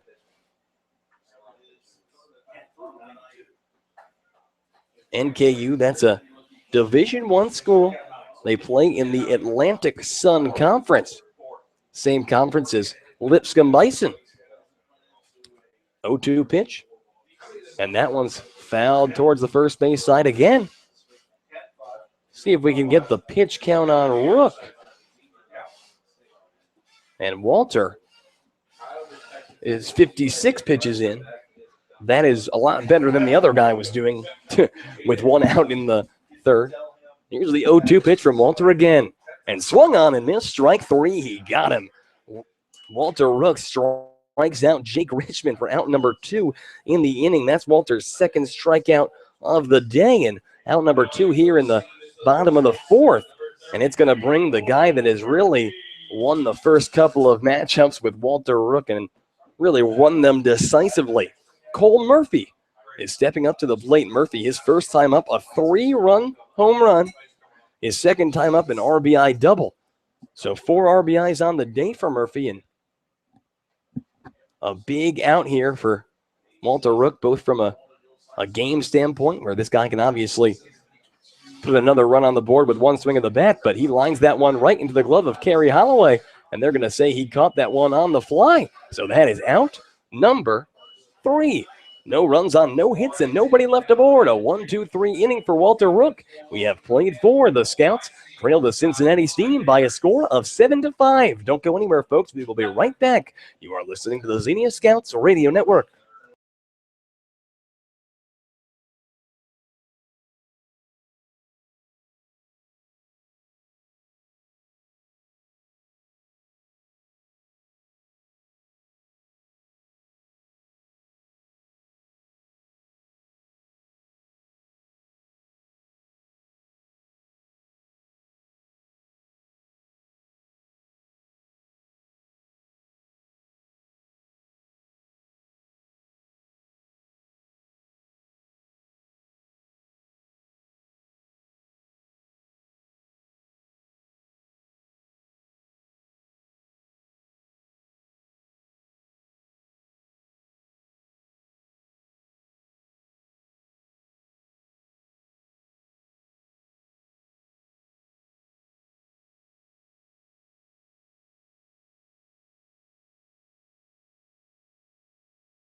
We come back in the top of the 5th inning. It's Colt Wolf to lead things off. The Scouts trailing by a score of 7-5. Wolf steps in. He's 0 for 2 on the day with a couple strikeouts. First pitch to Wolf. He takes fastball on the inside. 1 ball, no strikes. Wolf trying to put one out of here or something like that. And he check swings on the outside. They're going to say he went. Evens the count up, a ball and a strike. Wolf going into his senior year with the Calvin Knights. Told me he's going to Montana on a retreat after the season ends. And he checks his swing there. Are they going to say he went up here? The first base says he did not, and I actually thought he went there, but hey, sometimes calls do go in our favor, so the count moves 2 balls and a strike now. Rarely, but it happens, Andrew. Very rarely, yes. Everyone's out to get us, especially the people that pick the All-Star game. 2-1 pitch, and Wolf, big hack there, fouls that one down and then back, and then it hits his back, and then it was very weird movement there. But evens up the count 2-2. Wolf, 269 hitter on the season, or 276 hitter on the season. Here's the pitch, and he lays off. The count goes full, 3 balls and 2 strikes. Wolf, like we said, he's hitting .364 over the last week. Has been very effective for the Scouts. We saw him hit a home run just a couple of days ago. He waits the 3-2 pitch now with nobody out. Here it comes. And Wolf lines that one into left field, a base hit. So Colt Wolf's aboard. And the Scouts with the leadoff man on. It's going to bring Adrian Marquez to the plate. He represents the tying run. It's Marquez due up, and Don Ring waits on deck. Queso, he walked his last time up. We have seen Adrian with all the power that he can show. But Marquez, a .245 hitter on the year. 3 doubles, a triple, 4 home runs, and 10 RBIs. Now tied for the lead in home runs. But Adrian lays a bunt down the first base line. The pitcher fields it, tries to backhand it, but he can't. Adrian's aboard. He bunts for a hit. And now the Scouts have runners on first and second with nobody out. Queso makes a great decision there to bunt his way aboard, and he put that bunt in a perfect place. It would be a perfect place if it was a sacrifice bunt, but even better because just the way that he caught the pitcher off guard. Yeah, just a very well-executed push bunt there as he saw that the pitcher has been falling off a little bit towards the third baseline and just gets enough to get it past the first baseman.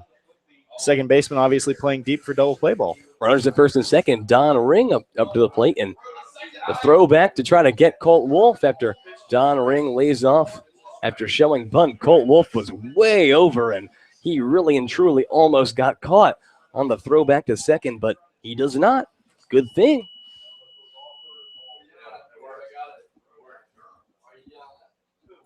So Ring. Don is 0 for 2 on the day with a couple of strikeouts. Shows bunt, pulls back. That one is taken way on the outside. Evens up the count. 1 ball, 1 strike. Here in the top of the 5th, it's Colt Wolf at second. Adrian Marquez at first. Don Ring, he has hit .333 over the past week. That's 4 for his last 12 coming in tonight. And the freshman from Hillsdale, he awaits and shows bunt again. That one right back towards second. Cole Murphy fields it, throws on over to first in time to get Ring, but the sacrifice bunt successful. Adrian Marquez to second, Colt Wolf to third, and now with 1 out, it's going to be Kerry Holloway due up in an RBI situation for Holloway. Kerry, he's 1 for 2 on the day. A single back in the second came around to score on the Chandler Atkins RBI double. The Scouts with the tying run in scoring position now. 7-5 the score. Runners at second and third. First pitch to Holloway. He takes on the outside. Ball number 1.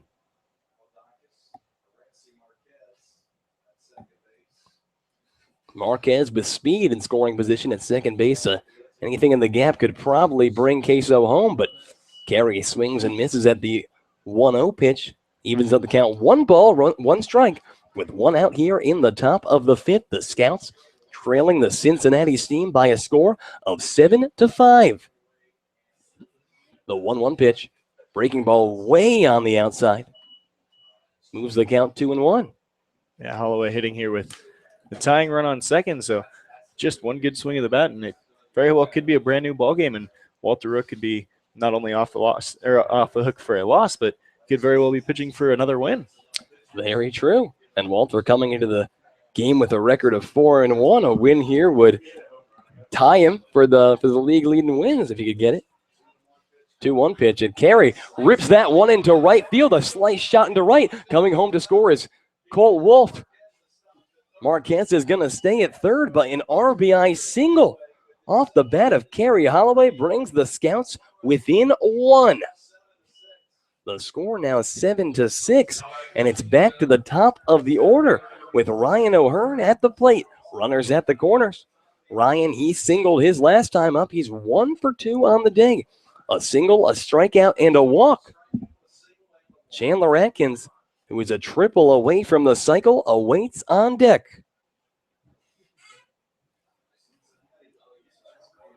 So O'Hearn steps in, first pitch to Rye. Breaking ball on the inside. The count goes 1-0. Southern Ohio leads Hamilton 3-2 in the bottom of the 6th inning. That's the one we're keeping our eye on. But here's the 1-0 pitch, and that one bouncing in the dirt. A great job there by the catcher, Durham, to get in front of it, prevent the tying run from coming home. And how many walks did he promise you before the game, Andrew? He promised me 3. He has only gotten 1 today. I told him I don't care about hits, but I'll take a hit here. 2-0 pitch to O'Hearn now. Here's the pitch. And that one finds the zone. A called strike 1, moves the count 2 balls and a strike here. Ryan, Hillsdale College. Had 3, arguably 4 stolen bases last night. 2-1 pitch is lifted high in the air to right, but that one's going to go foul. Could have been a home run, Ryan. Could have been his second of the season. Yeah, it could have been his second of the season, and that one would have given me maybe a heart attack. Gotta love Ryan O'Hearn. You know, he hit his first home run of his collegiate career, really of his career in general, did he say? His career ever. And that was against Grand Lake on June the 14th. So 2 balls, 2 strikes to O'Hearn. Runners at the corners. Here's the pitch. And that one, check swing, rolls back to the mound. They're going to go to first, but the tying run comes in to score.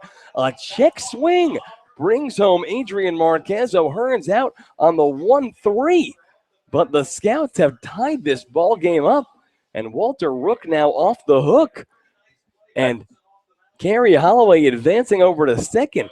So now Chandler Atkins to the plate with 2 outs here in the top of the 5th. We are all tied up at 7 runs apiece in what has been just a Muhammad Ali versus Joe Frazier, the rumble in the jungle.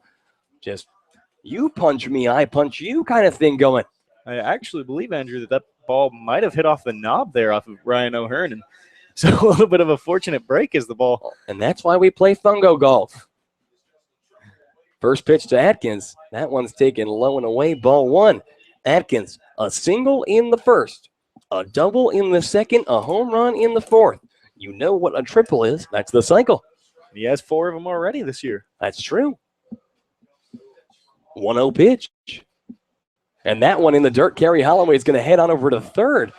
Ball got under the legs of the catcher Durham. So Carey Holloway advances on the pass ball, and the go-ahead run just 90 feet away now for these Scouts.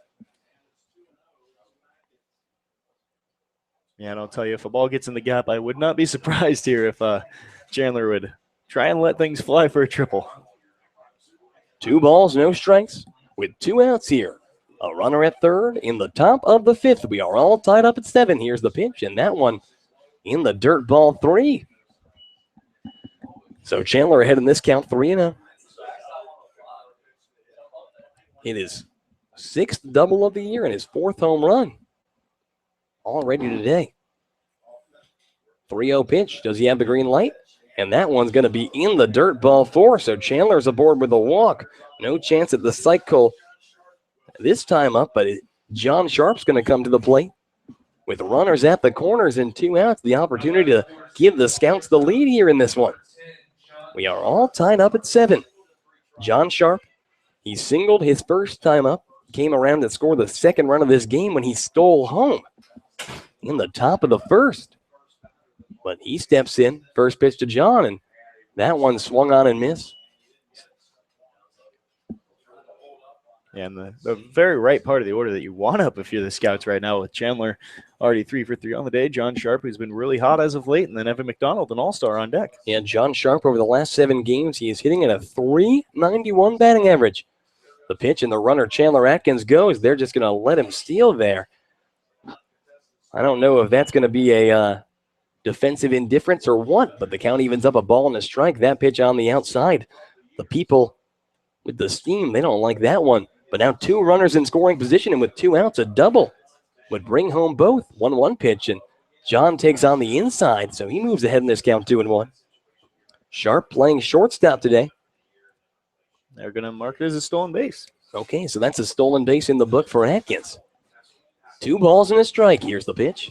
And that one in the dirt again. And this pitcher is Hoffman. He's really struggling here just to, get it the 60 feet, 6 inches across. Yeah, he seems to have thrown quite a few of the last pitches, about 60 foot, just a few inches short. Just those 6 inches is the real struggle. So John Sharp ahead in this count. 3 balls, 1 strike. Atkins at second. Gary Holloway at third. Here's the pitch.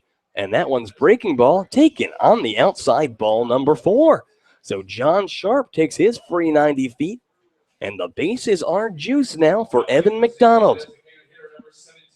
And Evan McDonald, a chance to be able to provide a little bit of a knockout blow back to this team, who have seemed to be controlling this game and throwing a lot of punches early on. And the Scouts here trying to really answer back. And meeting at the mound, and looks like it's going to be it for the steam pitcher Hoffman. So the bases are loaded for the Scouts with 2 outs in the top of the 5th. We are all tied up at 7 runs apiece. A pitching change, and we're going to step off while this guy warms up. Don't go anywhere, folks. We will be right back. You are listening to the Xenia Scouts Radio Network.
Seven to 7 is the score. 29. And we are back. Number 29. Maybe you say 29? I believe. Not. Now 23. The pitcher is Mac Welsh. Welsh from the University of Louisville. And that is a name school that will flex on you. But Welsh, he enters this game in a very precarious situation. The bases are loaded for the Scouts. They have Gary Holloway at third, Chandler Atkins at second, and John Sharp at first. The batter is Evan McDonald. McDonald, on the day, he is 0 for 1 with a strikeout. He has been hit by a pitch and walked. And quite frankly, Mac Welsh has nowhere to put McDonald, who has the opportunity to break this 7-7 tie. Welsh has allowed 5 earned runs through 14 innings pitched this year, striking out 9 and walking 3. That's good for a 3.21 ERA. First pitch to McDonald. That one's taken on the outside, ball 1. 1-0. And that one bounces in the dirt. Coming in to score is going to be Chandler Atkins. The throw home is going to be not in time. Gary Holloway scores on a passed ball. And the Scouts have taken an 8-7 lead. Yeah, just what, an inning and a half ago where the Scouts were down 7-3. And you punch me, I punch you, and the Scouts with a big 3-run punch here in the fifth and still going. The count 2-0 to Evan McDonald. All the runners advance, so now it's Atkins to third and Sharp to second. Mac Welsh, the 2-0 pitch. And that one delivered on the outside. The count moves 3-0. And the Cincinnati pitching just has been unable to find the zone. Scouts now lead 8-7. McDonald. Here's the pitch on 3-0, and that one's going to be taken on the inside for ball 4. So 3 straight walks issued by Cincinnati Steam pitching, and the bases are loaded for Jeremy Barth. The bases have already been loaded with 2 outs for Jeremy Barth this game, and last time he was up with the bases loaded and 2 outs, he walked. Scored the first RBI, the first RBI of the game for him. I'll tell you what, the Scouts would not mind that again here. Yeah, let me tell you. So Scouts lead 8-7. Atkins at third, Sharp at second. McDonald at first. First pitch finds the zone, a called strike 1.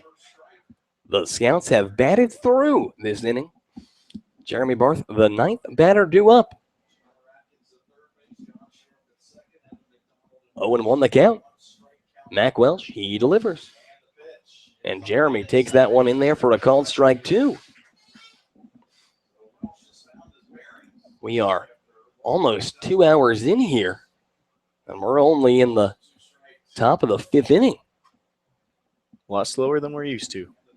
0-2, and that one's grounded over towards short, and that's going to a diving stop by the shortstop, but the throw over to first is not going to be in time. Atkins comes in to score. John Sharp comes in to score. A 2-run error, I guess it is. I guess we're going to call it a 2-run error, but the Scouts extend their lead to 10-7.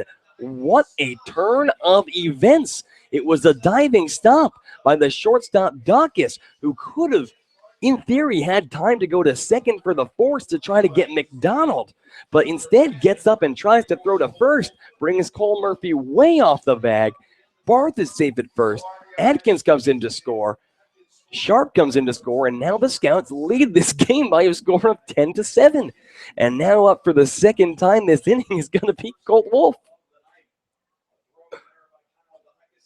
I cannot believe the comeback that we have seen so far here today. So Evan McDonald moves all the way to third. Jeremy Barth at first, and a high fly ball into right field at the wall, and that ball is going to bounce off the wall. Evan McDonald comes in to score. Jeremy Barth is rounding third and coming to score. He'll get there safely. The throw home gets past the glove of the catcher, Durham. Colt Wolf advances to third, a 2 RBI double, gets to third on the triple, and now the Scouts lead 12-7, Noah. It's magic. The magic of the Scouts just continues as this season has been for them all year. And just when you think that they're down in some place where they haven't been before, and they're right back up, and they have a 5-run lead now. So the Scouts, who were at one point trailing by 5, now lead by 5. It's a 12-7 game. And Adrian Marquez comes to the plate. He already has a hit this inning and has scored a run this inning. First pitch to him, and he takes on the outside ball 1.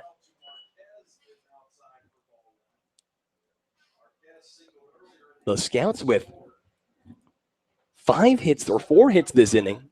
They have drawn 3 walks, and Adrian hits that one hard over towards first. The first baseman Murphy fields it, throws on over to first in time to get Marquez, but the Scouts, they put up 7 runs on 4 hits and 1 man left aboard. We have played 4.5 innings of baseball, so that's the middle of the 5th, and your Scouts lead by a score of 12-7, folks. Don't go anywhere. We will be right back. You are listening to the Xenia Scouts Radio Network.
We head into the bottom of the 5th inning. It's Andrew, Alix, and Noah Jones here in Cincinnati, Ohio. Your Scouts lead by a score of 12-7, and Walter Rook out for another inning of work.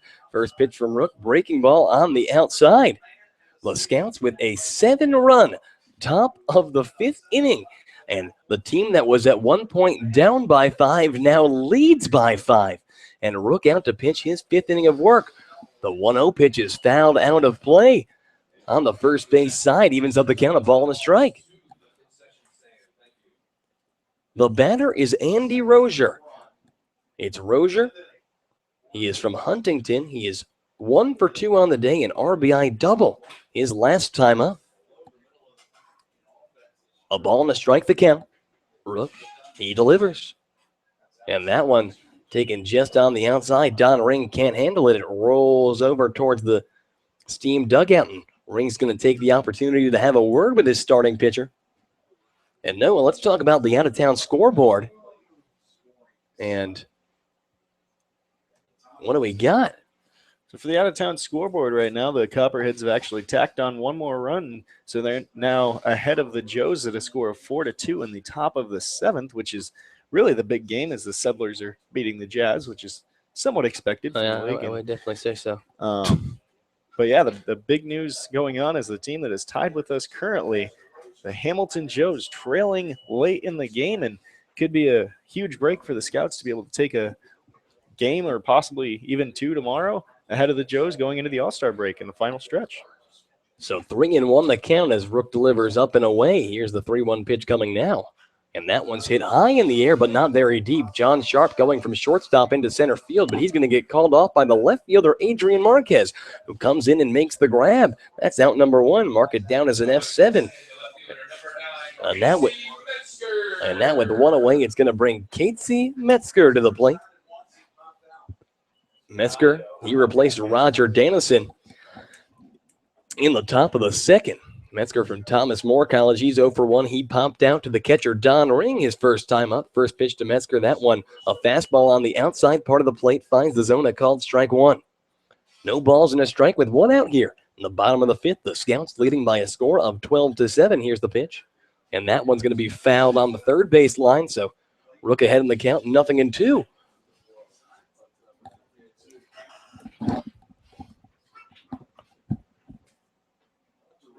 Uh-oh. And looks like the Joes are threatening. It's our favorite pitcher, Riley O'Brien, in. But here's the 0-2 pitch, and that one's going to be fouled down the third base line again. Of course, with Jackson Boyce, the league leader in RBIs at the plate and runners at the corners. But our boy O'Brien, he has his moments. He had a 1-2-3 inning against us once. That one time. Here's the 0-2 pitch. And that one's going to be grounded up the middle. John Sharp moving over from short. He fields it. Throws on over to first in time for out number 2. So 2 up, 2 down. And that's going to bring Dan Chmielewski to the plate. Chmielewski, he is 1 for 2 on the day, an RBI triple his first time up. And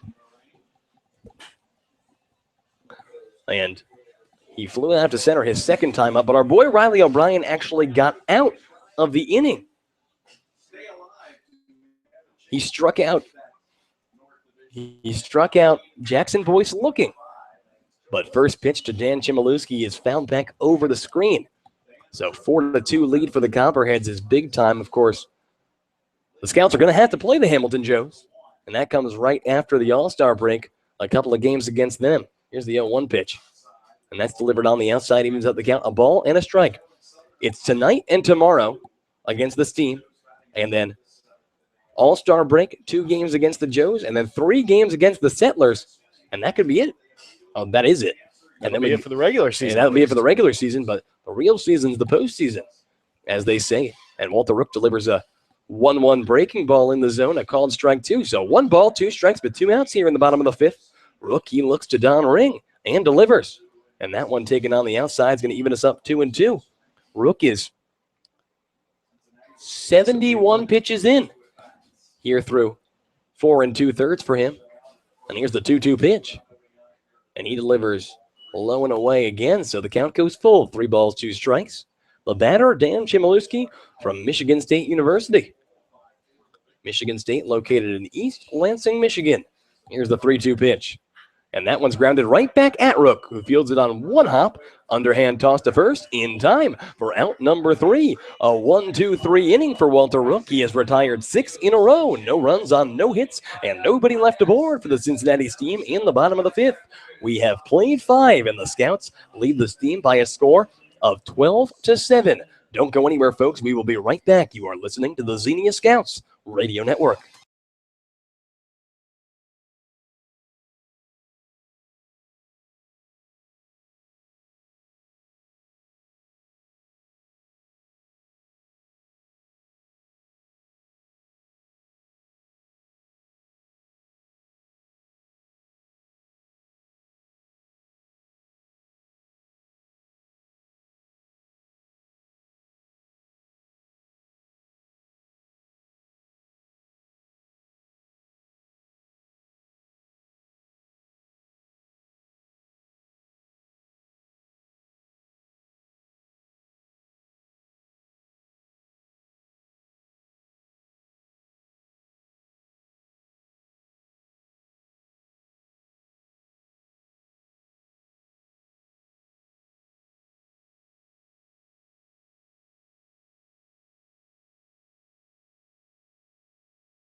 We're back here in the top of the 6th inning, and it looks like it's number 23, Mac Welsh, out yet again for these Cincinnati Steam, and the Scouts have stormed their way back into this game by a score of 12-7.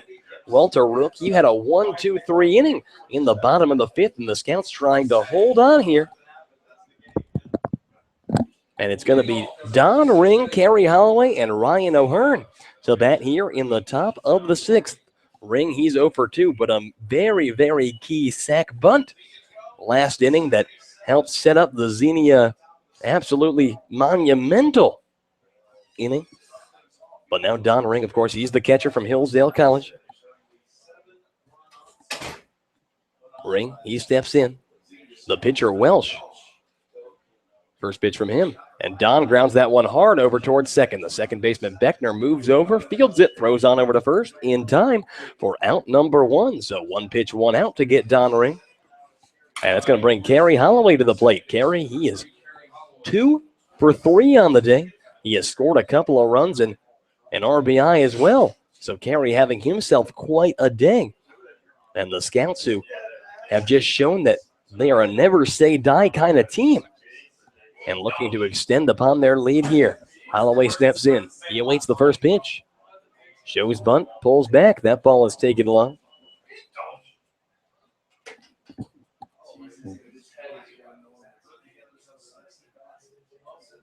(12-7) is your score.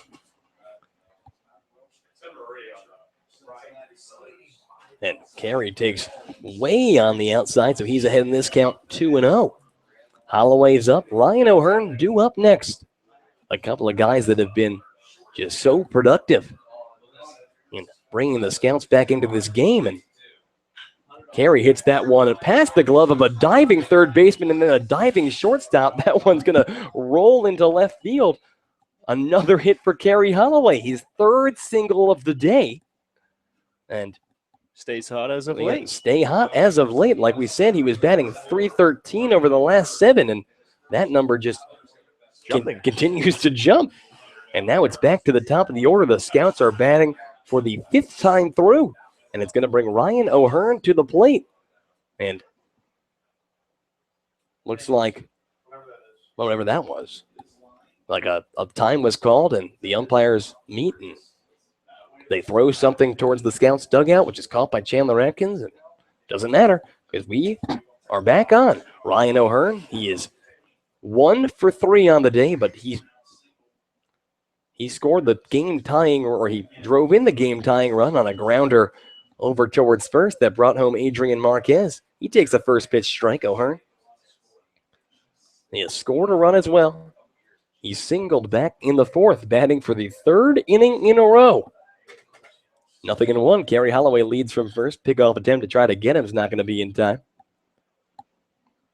O'Hearn, the native of Toledo, Ohio.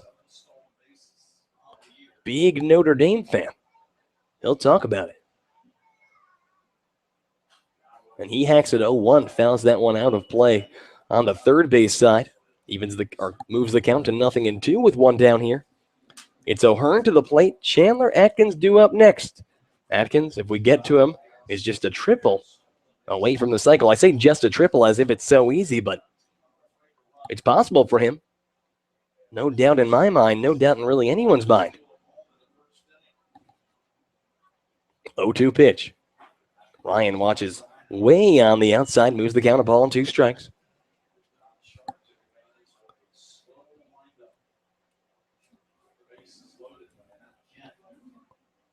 The pitcher Welsh of Louisville versus Hillsdale College's Ryan O'Hearn. 1 ball, 2 strikes. Pickoff attempt to try to get Holloway's not going to be in time yet again.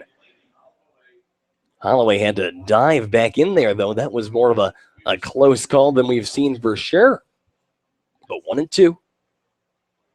Here in the top of the 6th, 12-7. Scouts is your score. The pitch, and Ryan swung on and missed there. Did he tip it? So he didn't miss. He got the bare minimum piece of that one. Moves the count, keeps the count on a ball and 2 strikes. So Ryan's staying alive, and he has struck out once today.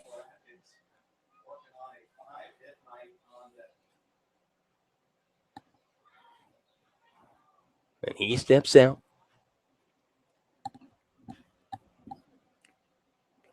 A ball and 2 strikes. Ryan O'Hearn awaits.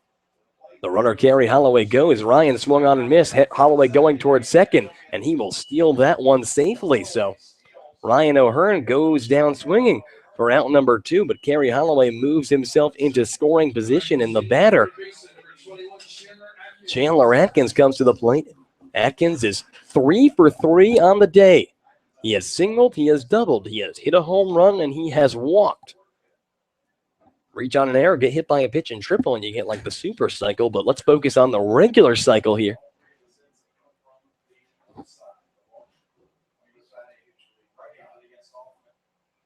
First pitch to Atkins, he watches on the outside.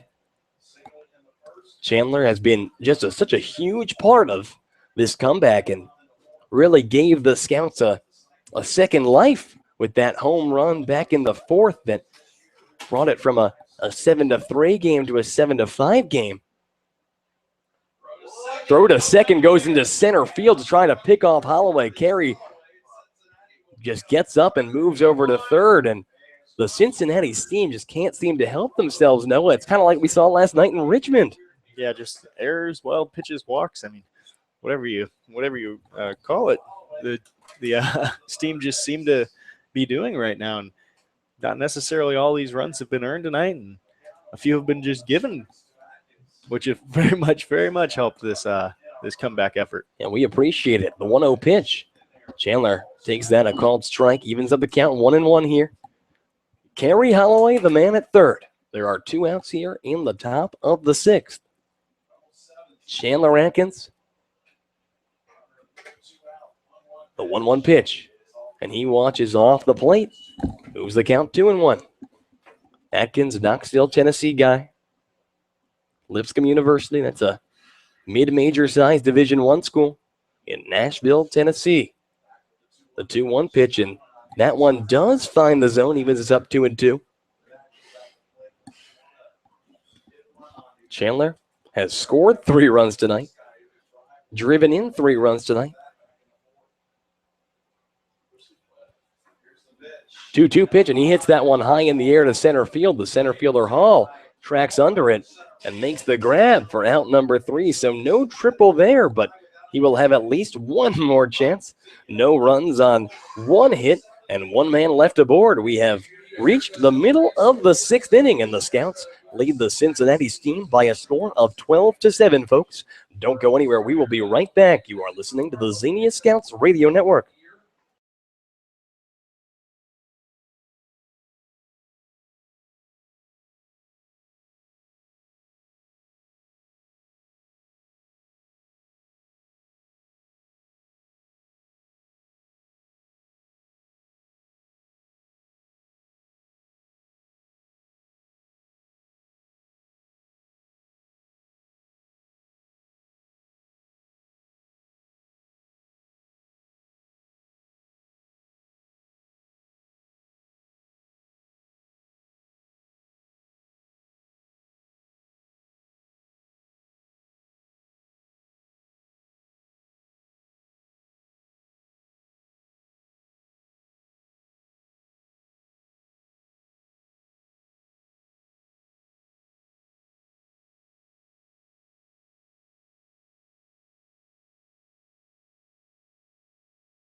We go into the bottom of the sixth, and who but Walter Rook to come out for his sixth inning of work. Walter, he has thrown 74 pitches already this game, and he's back in. The first batter, he's going to Kyle Durham. First pitch to Durham, a breaking ball, finds the zone on the inside part of the plate, a called strike one. Durham is 2 for 2 on the day. Durham from Tiffin University, that's a Division II school that plays in the GLIAC. Same conference as Hillsdale College. 0-1 pitch grounded hard over towards first, fielded by Wolf. Underhand toss to Walter Rook, who covers the bag, steps on first for out number one. Mark it down as a 3-1 in your book, folks. And now with one away, it's going to bring the 9-hitter Dallas Hall to the plate. Dallas Hall, he's 0 for 2. 311 on the year. A guy who I believe is an all-star selection. Miami University of Ohio. I figured probably the entire Miami of Ohio team plays in the Great Lakes League, but Walter Rook goes right at him, gets him to swing and miss there.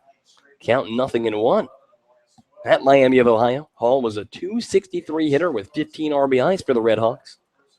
He awaits the 0-1, and Rook delivers low and away, evens at the count. 1 ball, 1 strike with 1 out here in the bottom of the 6th inning. The Scouts leading the Cincinnati team by a score of 12-7. 1-1. Fouled right back at us. Moves the count, a ball and 2 strikes.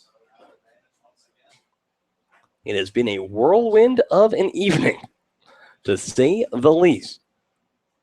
The Scouts trailing by as much as 4 runs at one point. Here's a pitch, and breaking ball is lifted into shallow right, but Jeremy Barth plays very shallow, as right field is quite frankly just very shallow. And he comes under it and makes the grab. Out number 2.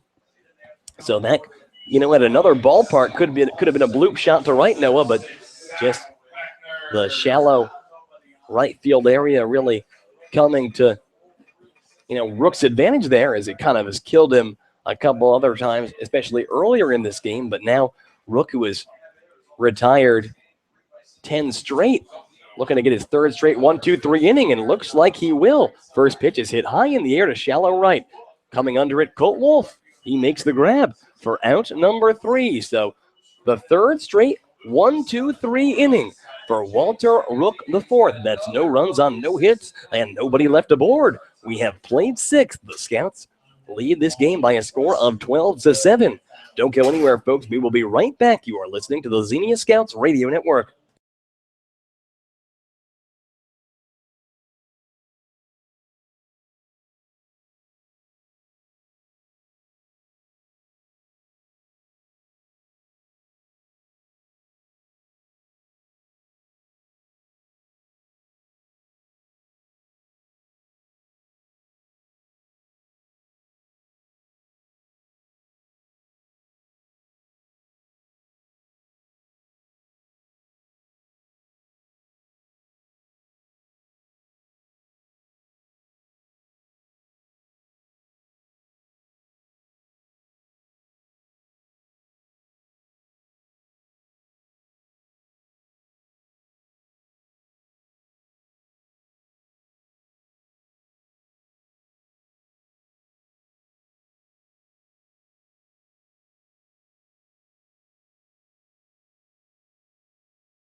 We have played 6, and the Scouts lead by a score of 12-7. And we're going to get back out here for the 7th inning of play, and it's going to be John Sharp to lead things off. Sharp, McDonald, and Jeremy Barth due up.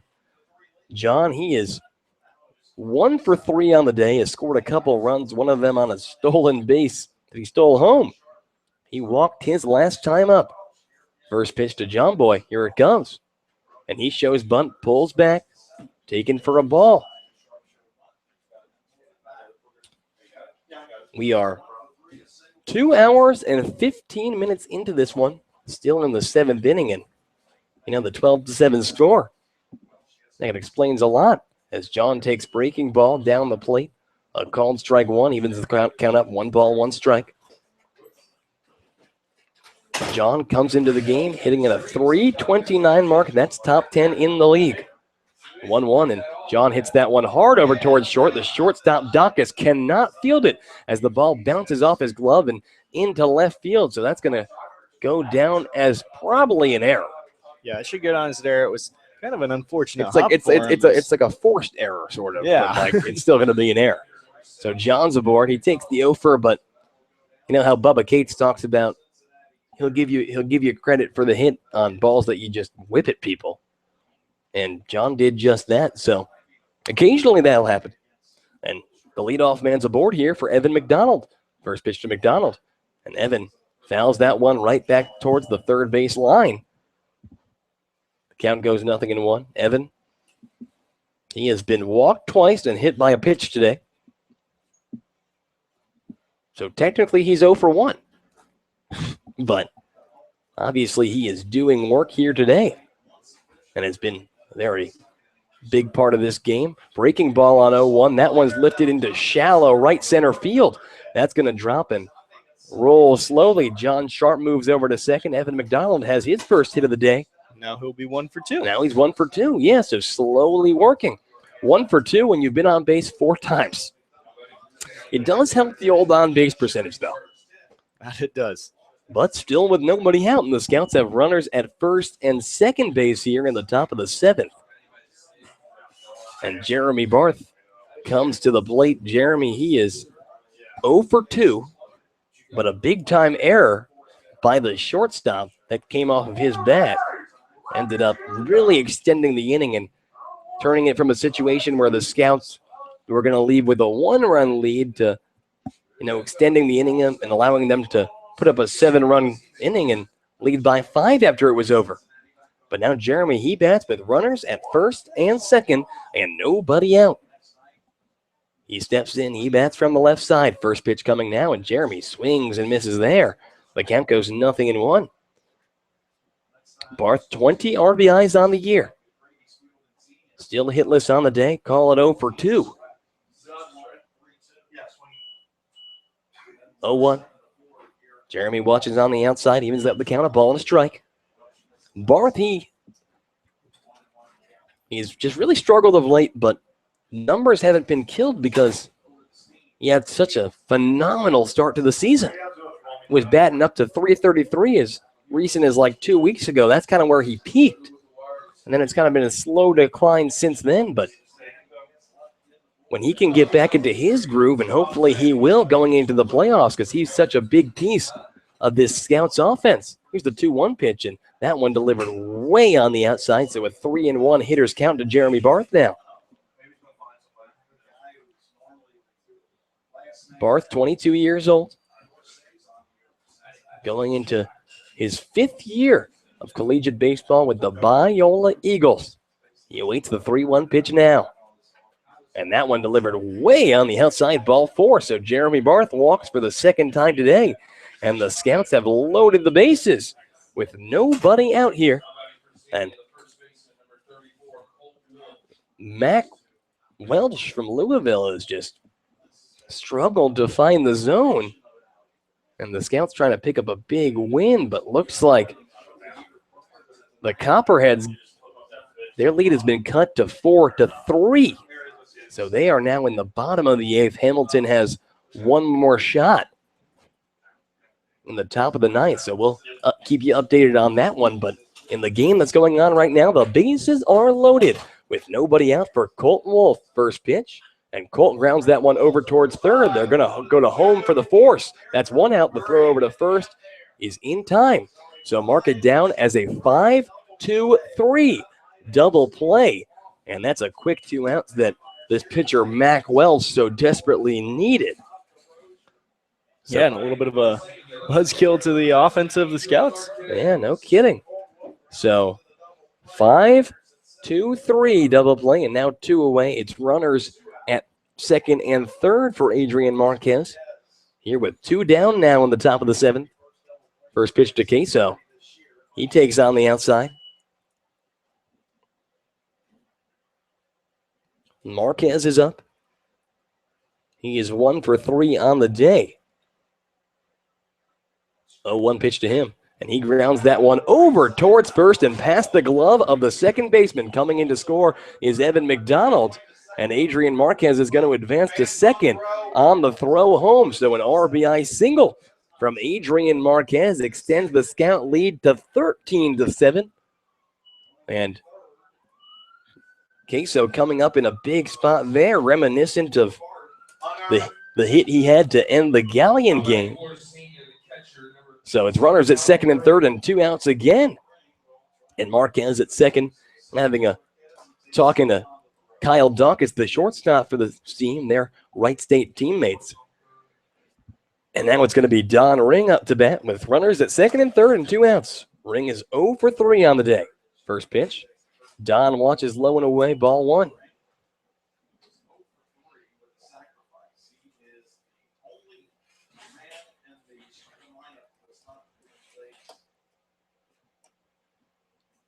Nothing, or 1-0. Here's the pitch. Don watches on the outside. The count goes 2-0. Don, the only batter in the Xenia lineup yet to reach base, but a very key sacrifice bunt part of the 5th. So he has had his contribution. And working behind the plate for these Scouts, he awaits the 2-1, and he lines that one past the glove of the shortstop, and that's going to roll into center field. Coming home to score is Jeremy Barth. Adrian Marquez is waved home a 2 RBI single off the bat of the Donald Ring. And the Scouts extend their lead to 15-7. And Noah, you could have used any one of these 15 runs in your start the other day, couldn't you? Oh, very much so. Hey, but what a time for the offense to be alive is. Yeah, it's coming down the stretch, and just hopefully they can ride this all the way out. So the Scouts have already put up 3 runs here in the top of the 7th. And Kerry Holloway coming to the plate. Holloway having a great day so far. He has scored, or has 3 hits, scoring a couple of runs. But he takes first pitch fastball inside part of the plate, a called strike. Don Ring is at first, here with 2 outs in the top of the 7th. 0-1. And Kerry fouls that one straight back. He falls behind in the count, 0-2. So every Scout save Jeremy Barth has a hit. And Jeremy Barth has reached base 3 times on walks and errors. 0-2 the count now. Here's the pitch. Breaking ball, and Kerry swinging and missing there. That's strike 3, out number 3. But 3 runs on 3 hits and 1 man left aboard. We have played 6.5 innings here. We are in the middle of the 7th, as they say, and the Scouts lead by a score of 15-7. Don't go anywhere, folks. We will be right back. You are listening to the Xenia Scouts Radio Network.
We go into the bottom of the 7th inning. It's Andrew Alix and Noah Jones here at Max McCleary Field in the Queen City of Cincinnati. The Scouts leading by a score of 15-7.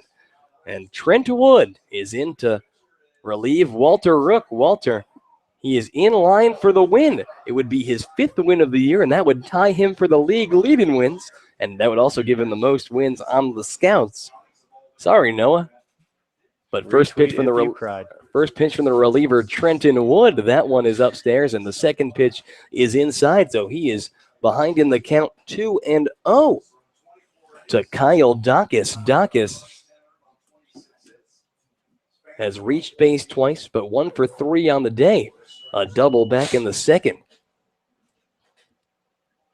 So 2-0 pitch finds the zone. A called strike 1. Moves the count 2 balls and a strike. Dacus, the teammate of Adrian Marquez at Wright State. 2-1 pitch from Trent, and that one's fouled back into the screen on the first base side. Evens the count up 2-2. Wood from Mount Vernon Nazarene University. Famous alumni of Mount Vernon Nazarene. Go. I could not tell Corey Coobs. Oh, jeez. There you go. Come on. I should have known that one. Yeah, no, he's a ledge. Former teammate of Trenton Wood. Former teammate of Chrysler. There's no crossover. 2 balls, 2 strikes now. Wood, he sets and delivers. Breaking ball swung on and missed. Strike 3, he got him. So Trent starts things off with a bang here in the bottom of the 7th. Gets Kyle Dacus swinging, and now it's going to bring Jake Richmond to the plate. And do we have an update on the Hamilton game? It is still 4-3 in the bottom of the 8th with a runner on second and 2 outs now. Come on, Calorie. Drive one in. First pitch in the dirt on the outside. The batter, Richmond. Richmond is 1 for 3 on the day. He singled back in the first. Since then, a fly out and a strikeout. 1-0. And Trent gets him to swing and miss at a pitch low and away. Evens up the count, a ball and a strike.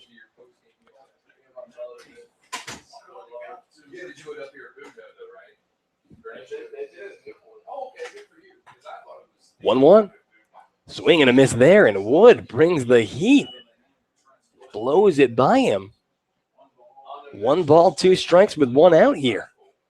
Richmond has already struck out today.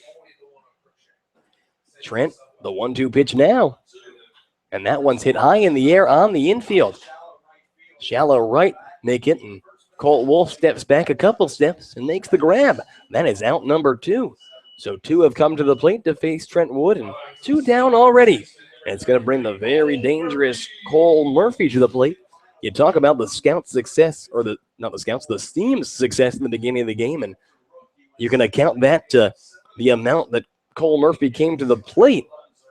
He bats twice in the first 2 innings, drives in 4 runs, hits a home run and hits a double, but since then he has only batted once when he flew out into Kerry Holloway's glove back in the 4th. So call him 2 for 3 on the day, a double, a home run, a 1-0 pitch, and Murphy swinging and missing there. Evens up the count, a ball and a strike here with 2 down in the bottom of the 7th. The Scouts lead this game by a score of 15-7. Wood, the 1-1.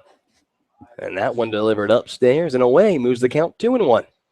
Cole Murphy from the University of Cincinnati. It's kind of interesting that like all the guys here are local Cincinnati guys, because you have Xavier players, University of Cincinnati players. Those schools are like bitter rivals. But they unite here. And that ball is lifted high in the air on the 2-1 pitch. Jeremy Barthen right, he's at the track, and he's going to make the grab at the track for out number 3. So that ball was about a couple feet away from being the 2nd home run of the game for Cole Murphy. But as I say, no cigar. Mark it down as an F9 and a 1-2-3 inning for Trenton Wood in the bottom of the 7th. No runs on no hits and nobody left aboard for this team. We have played 7, and your Scouts lead by a score of 15-7. Don't go anywhere, folks. We will be right back. You are listening to the Xenia Scouts Radio Network.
We go into the top of the 8th inning. It's Andrew Alix and Noah Jones, two names you might remember.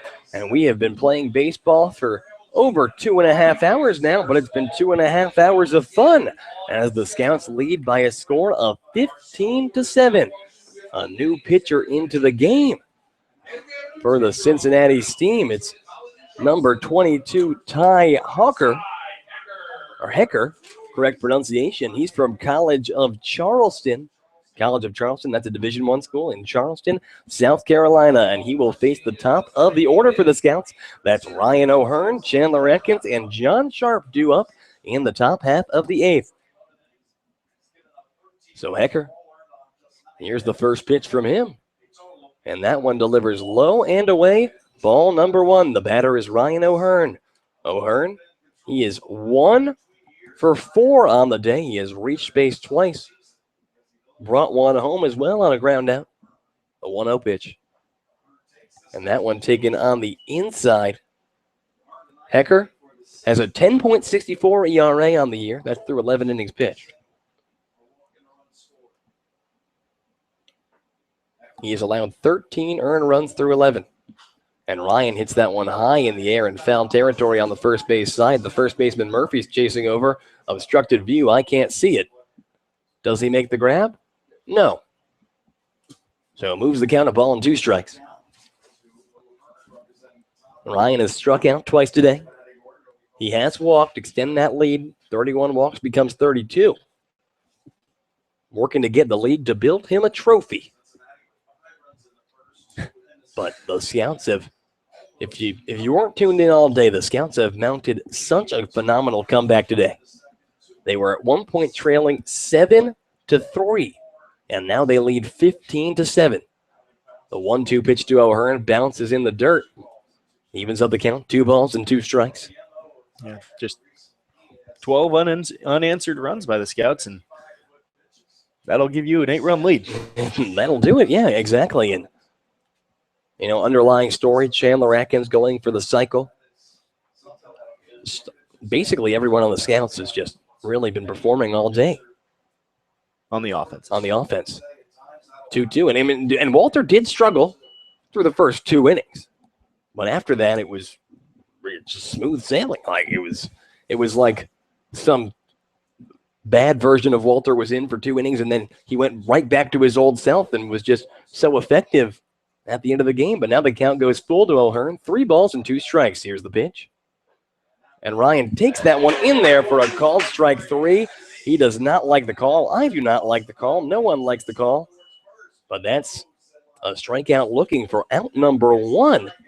And that's the first out of the inning. It's going to bring Atkins to the plate. Chandler Atkins. He has a single, a double, a home run, a walk. He has driven in 3 runs, scored 3 himself on a day where he is 3 for 4 on the day. A triple away from the cycle. First pitch.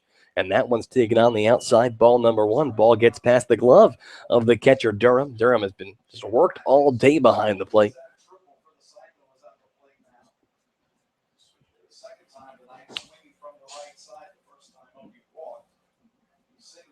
Chandler, the switch hitter, he is batting from the right side. He awaits the 1-0 pitch here.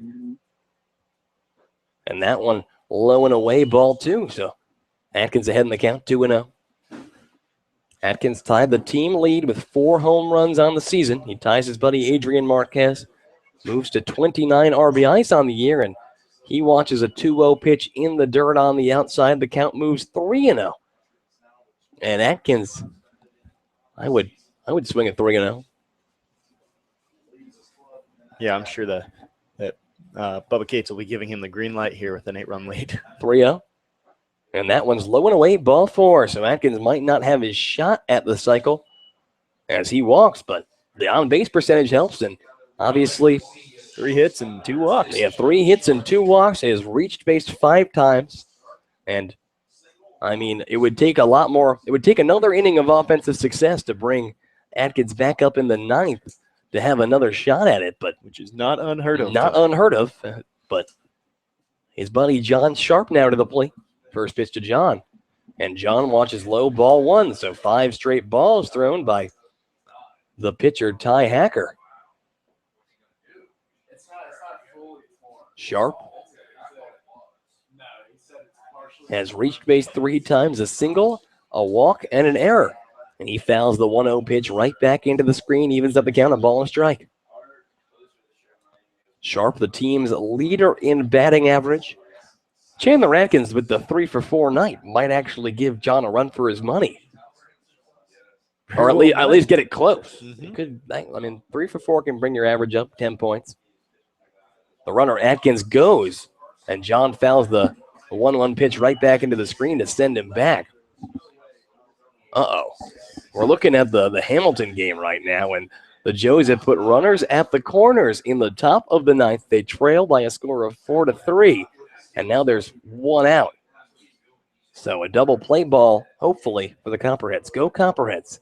But a ball and 2 strikes now to John Sharp. One down here. Atkins takes his lead at first. And pickoff attempt to try to get Atkins. Just pushes him back, keeps him honest. 15-7, Xenia is your score.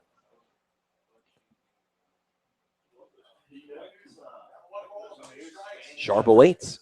1 ball, 2 strikes the count. Big lead from Atkins. 1-2 pitch, and that one taken up and away. Evens up the count, 2-2. Sharp headed to Cleveland State Community College after a year at Lipscomb, looking to make a change. And he has performed so well this summer. 2-2 pitch, the runner goes. That one's taken low, and Atkins gets to second without a throw. Call it defensive indifference, probably. We'll see what they call it.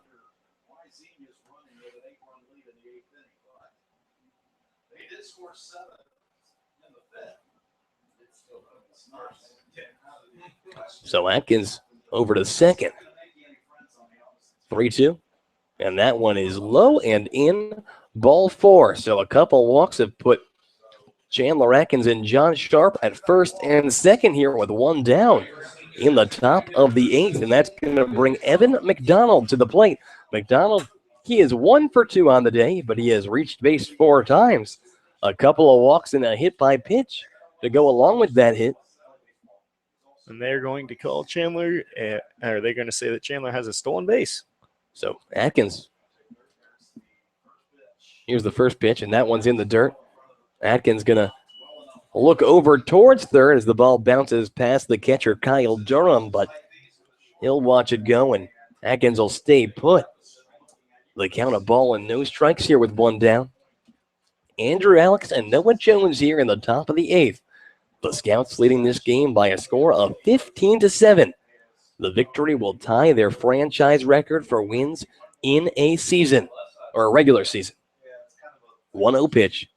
And that one's hit high in the air, but not deep. On the infield, the third baseman, Andy Roser, comes in, and he fields it, but he can't make the catch.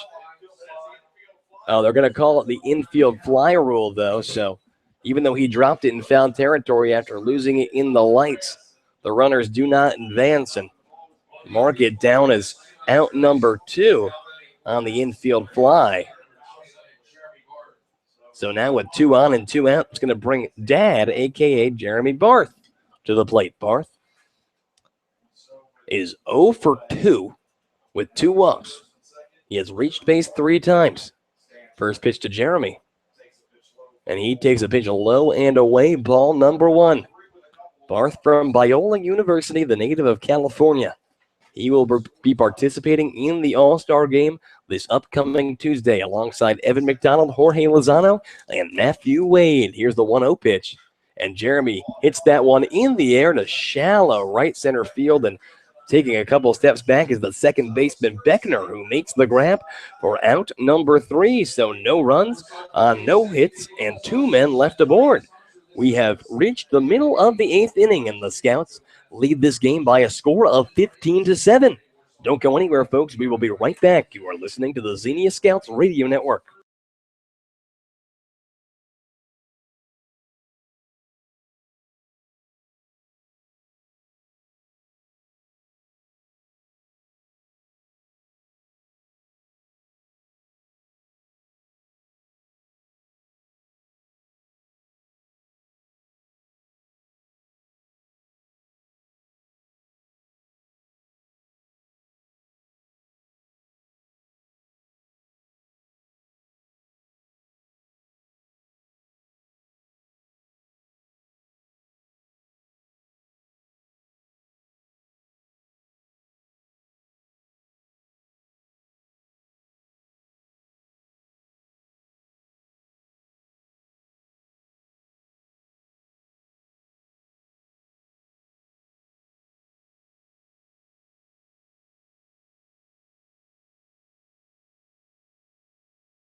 We head into the bottom of the 8th inning, and the Scouts lead the Cincinnati Steam by a score of 15-7. It's Andrew, Alix, and Noah Jones here bringing you through this one. And out to pitch his second inning of work is Mr. Trenton Wood. Wood, a 1-2-3 inning with a strikeout back in the home half of the 7th. But he's going to face off against Andy Rozier and Casey Metzger and Dan Chmielewski this inning. First pitch, breaking ball up and in, ball number 1. Andy Rozier, he is 1 for 3 on the evening. An RBI double back in the second, his only hit on the day. The 1-0 pitch from Wood, and that one delivers just a bit low and just a bit outside, so the count moves 2 balls, no strikes. Wood from Mount Vernon Nazarene University. That's an NAIA school. He plays alongside Jacob Chrysler. 2-0 pitch is grounded over towards Kerry Holloway at second, who fields it on 1 hop, throws on over to first in time. Out number 1. So Trent Wood retires another, and it's going to bring Casey Metzger to the plate. Metzger is 0 for 2. He flew out in foul territory to Don Ring his first time up and grounded out to short his second time up. Metzger from Thomas More College. He bats from the right side. First pitch from the righty, Trent Wood, comes on the inside. And Noah, we talked earlier, and you said that an interesting fact that you told me, that Cincinnati used to be called the Paris of America. That is true. Back in the 1800s when Cincinnati was first established. 1-0 breaking ball from Wood finds the zone. He evens the count up. 1 ball, 1 strike with 1 out here in the bottom of the 8th. And I consider Xenia to be the Paris of the greater Dayton area. So I guess it's just Paris versus Paris here. 1-1 pitch, fastball on the outside, moves the count 2-1. But Cincinnati, of course, famous for its chili. Or here at Western Hills High School, that's where Pete Rose played high school baseball. 2-1. And that one comes on the inside, moves the count 3-1. Dave Naw said that. And Bubba. I did not know that. So I don't know if that's true or not, but I'm assuming it's true. I'm trusting the coaches here. You know, Dave Naw does not lie. Yeah. 3-1 pitch. And that one's grounded over towards short. John Sharp fields it. Backhand throw on over to first. Scooped out of the dirt by Colt Wolf, but he will not be able to hold on. So safe at first is Roger Dennison. Or is safe at first is Casey Metzger, Roger Dennison's replacement. They're going to mark that down as an error on the throw by John Sharp. So an E6 puts a runner at first. And Dan Chmielewski is going to come to the plate. Chmielewski, he tripled his first time up. Since then, he is 0 for 2. 1 down here and a runner at first. And Chmielewski goes after the first one, and that one ripped down the first base line, but just foul. So just a strike there. Looks like a decent hack by Chmielewski. Chmielewski, the freshman from Michigan State. Famous Michigan State alumni, Washington Redskins quarterback Kirk Cousins. Draymond Green of the Golden State Warriors. Here's the 0-1 pitch, and that one's grounded over towards short. Charging it is John Sharp. He gets the force at second, but Kerry Holloway will not throw over to first, so out number 2 to get the lead runner, and Chmielewski's aboard with the fielder's choice, so now a runner at first and 2 down.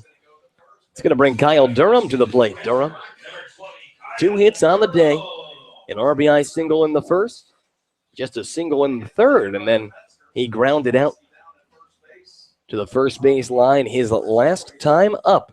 2 outs here in the bottom of the 8th. The Scouts lead the Cincinnati Steam by a score of 15-7. Wood, he looks to Don Ring, the first pitch. That one fastball on the outside part of the plate finds the zone, called strike 1. The Hamilton Joes and the Southern Ohio Copperheads are tied at 4. At the end of the 9th. And so they're going to need some extra baseball there as Durham swings and misses there. So Wood ahead in the count, 0-2.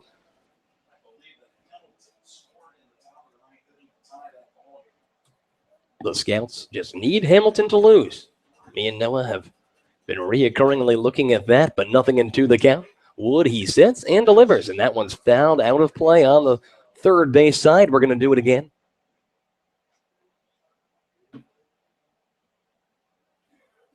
So remember, the Scouts will be back in action tomorrow. It's a 4 o'clock start, I It is believe. a 4:05 o'clock start. 4:05 start. That'll be back at Grady's Field in Xenia against these very same Cincinnati Steam. But 0-2 pitch again. Chopper down the first base line, but foul. So 0-2 coming again now. Kyle Durham, the Tiffin Dragon, 2 for 3 on the day. 2 outs here in the bottom of the 8th. 15-7 is your score.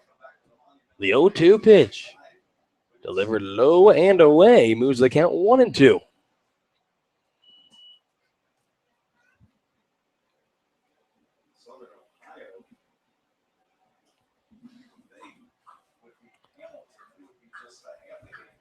One, two.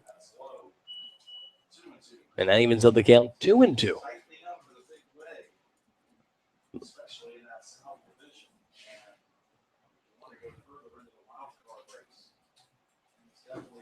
Two balls, 2 strikes with 2 outs.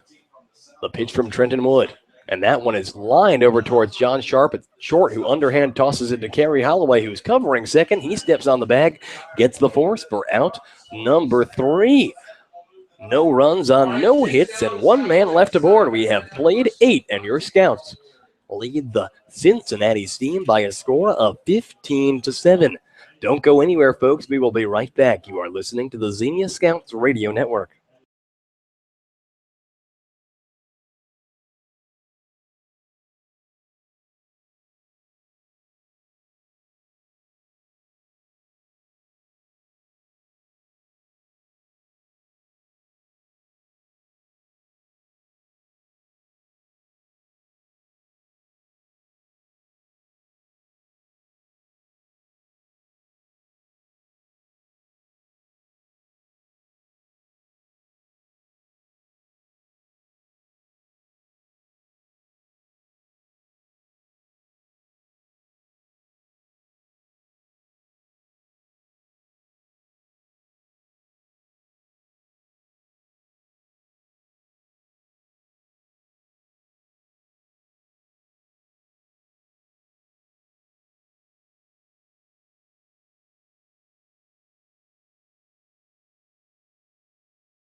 We go into the top of the 9th inning.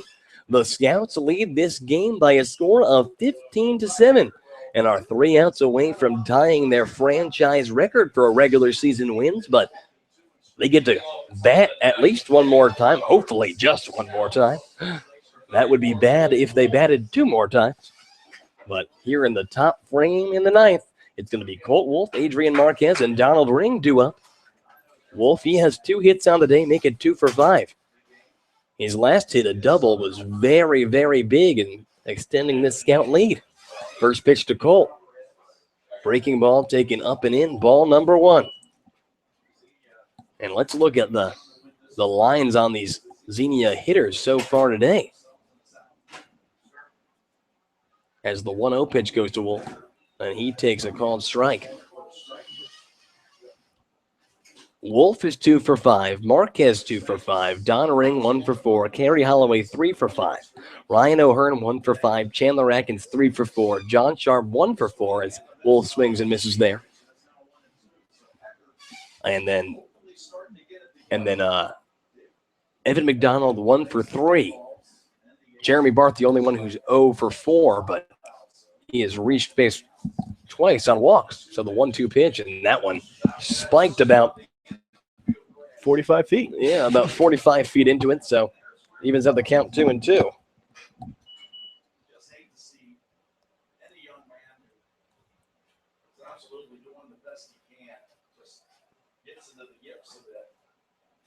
The 2-2 pitch. And Bouncing another one in front of the catcher. Durham moves the count. 3 balls, 2 strikes here. We're trying to keep an eye on the other game going on. Top of the ninth. Or top 10. And as Wolf takes ball 4 low. So he's aboard. It looks like that the top of the 10th is now over. A 1-2-3 inning for the Hamilton Joe's offense. And so the Copperheads will have a chance in the bottom of the 10th to be able to walk off. So Adrian Marquez now up. The Scouts may be looking to extend their lead. We've seen stranger things happen this season between teams with a much larger talent gap. First pitch to Marquez comes inside. Colt Wolf's going to take second on the pass ball. Scouts leading 15-7. Maybe trying to extend upon that lead.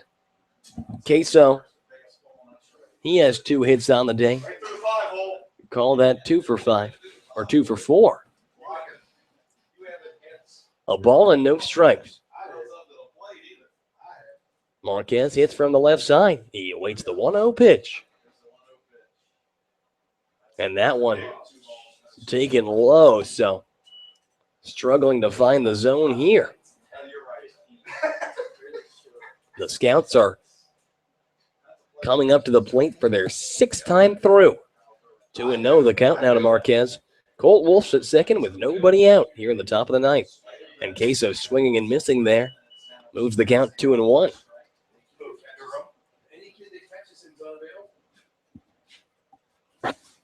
Marquez.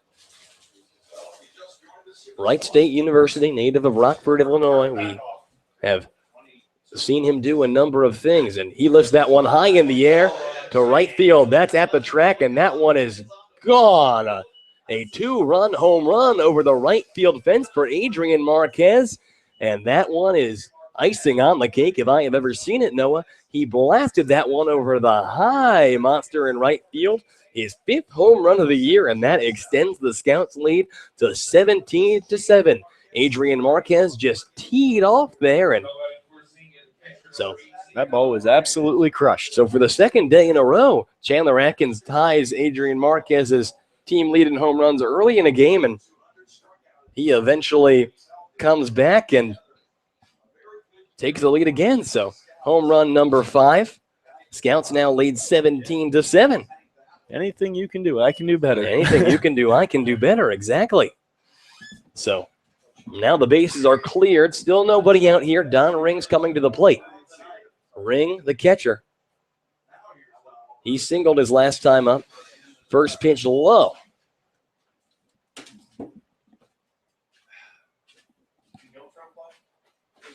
1-0 the count now.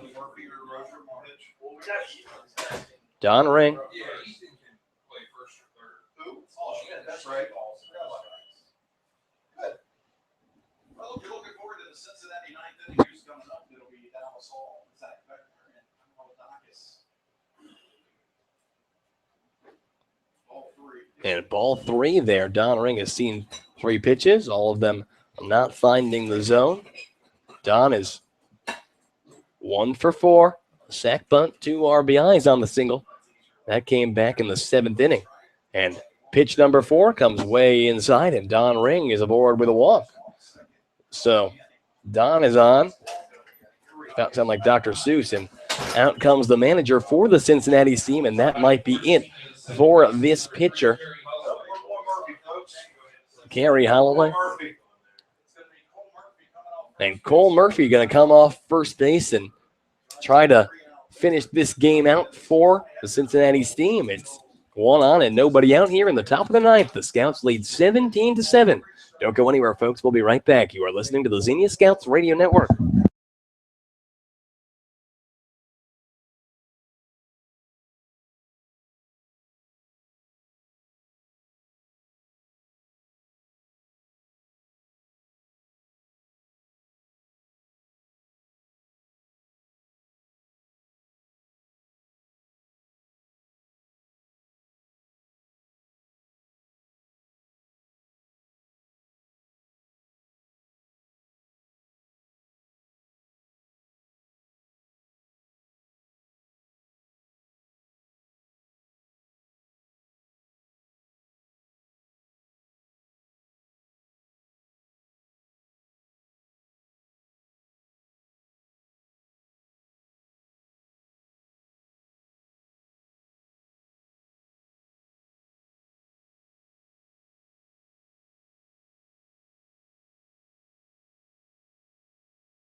So we're back here, the top of the ninth inning. The Scouts leading by a score of 17-7, following the Adrian Marquez two-run homer, and Don Ring is at first, and it's Kerry Holloway at the plate. Holloway has had a 3-for-5 day, 3 singles. He's come around to score a couple of times, and he's looking to pick up a 4-hit day, help that average out. The Scouts very focused on what's going on in the other game, aka the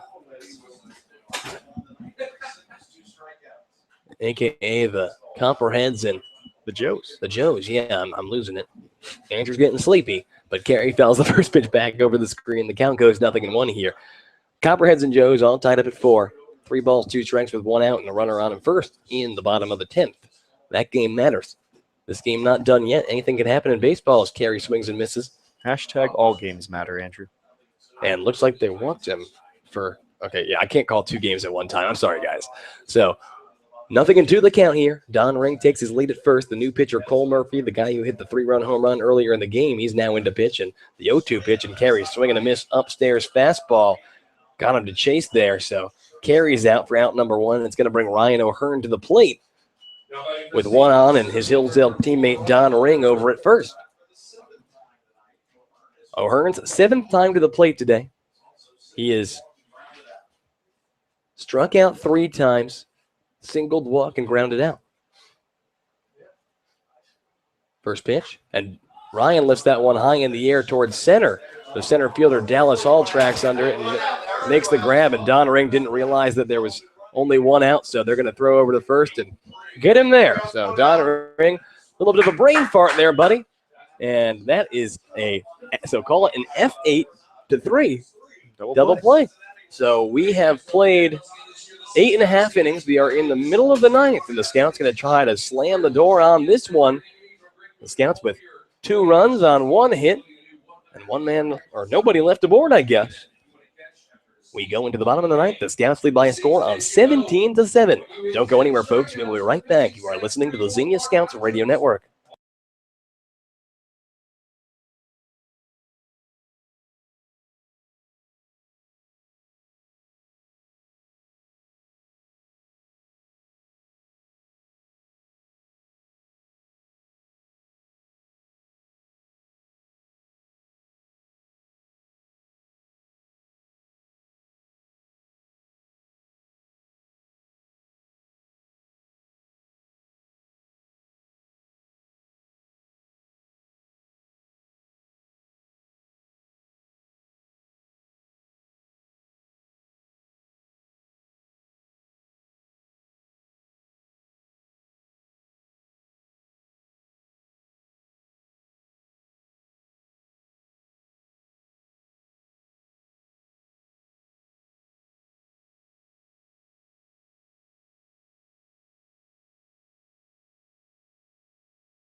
We go into the bottom of the 9th inning and some defensive changes. It looks like Aaron Balance into play short, and they move John Sharp over to third. That's going to put the lid on it for Chandler Atkins-Day, taken out as a defensive replacement after a very successful day at the plate. But first batter is Dallas Hall, and he grounds one over towards third in foul territory.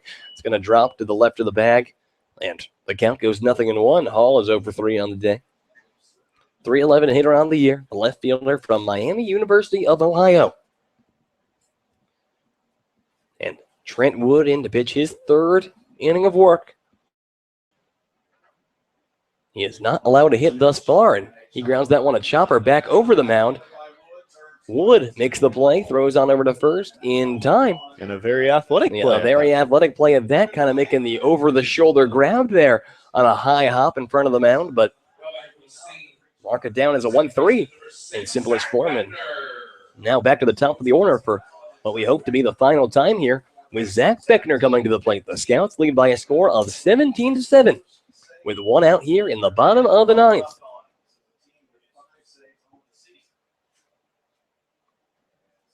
First pitch in there for a call, strike one.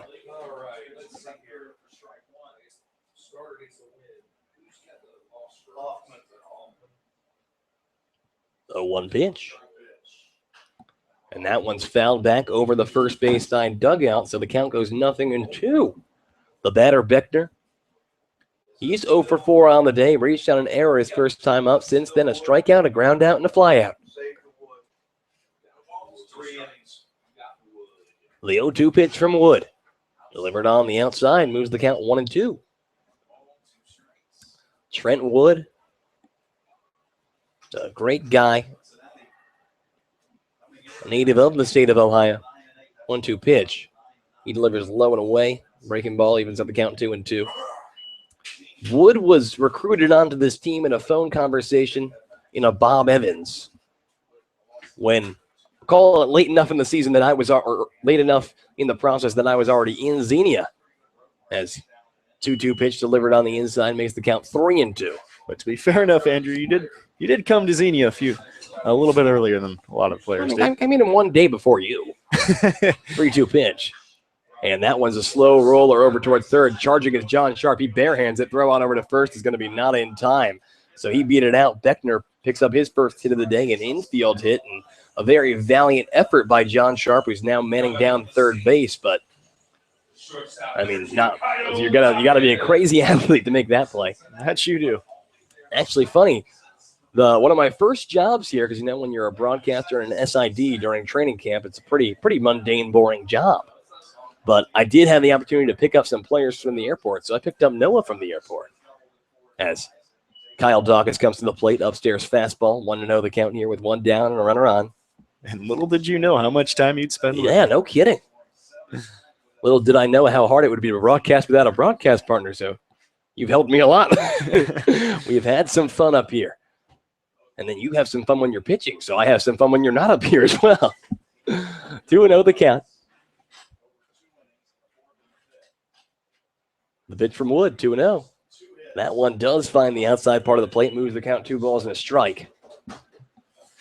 The win, which the Scouts are 2 outs away from getting, will move them to 24-12 on the season. 12 games above 500. That will be the most games above 500 we have been at any point. As 2-2 grounded right back to Wood. He's going to go to second for 1. The throw on to first for 2 is in time. A 1-6-3 double play, and that is all she wrote here tonight, folks. The final score, the Xenia Scouts 17, the Cincinnati Steam 7. The Scouts with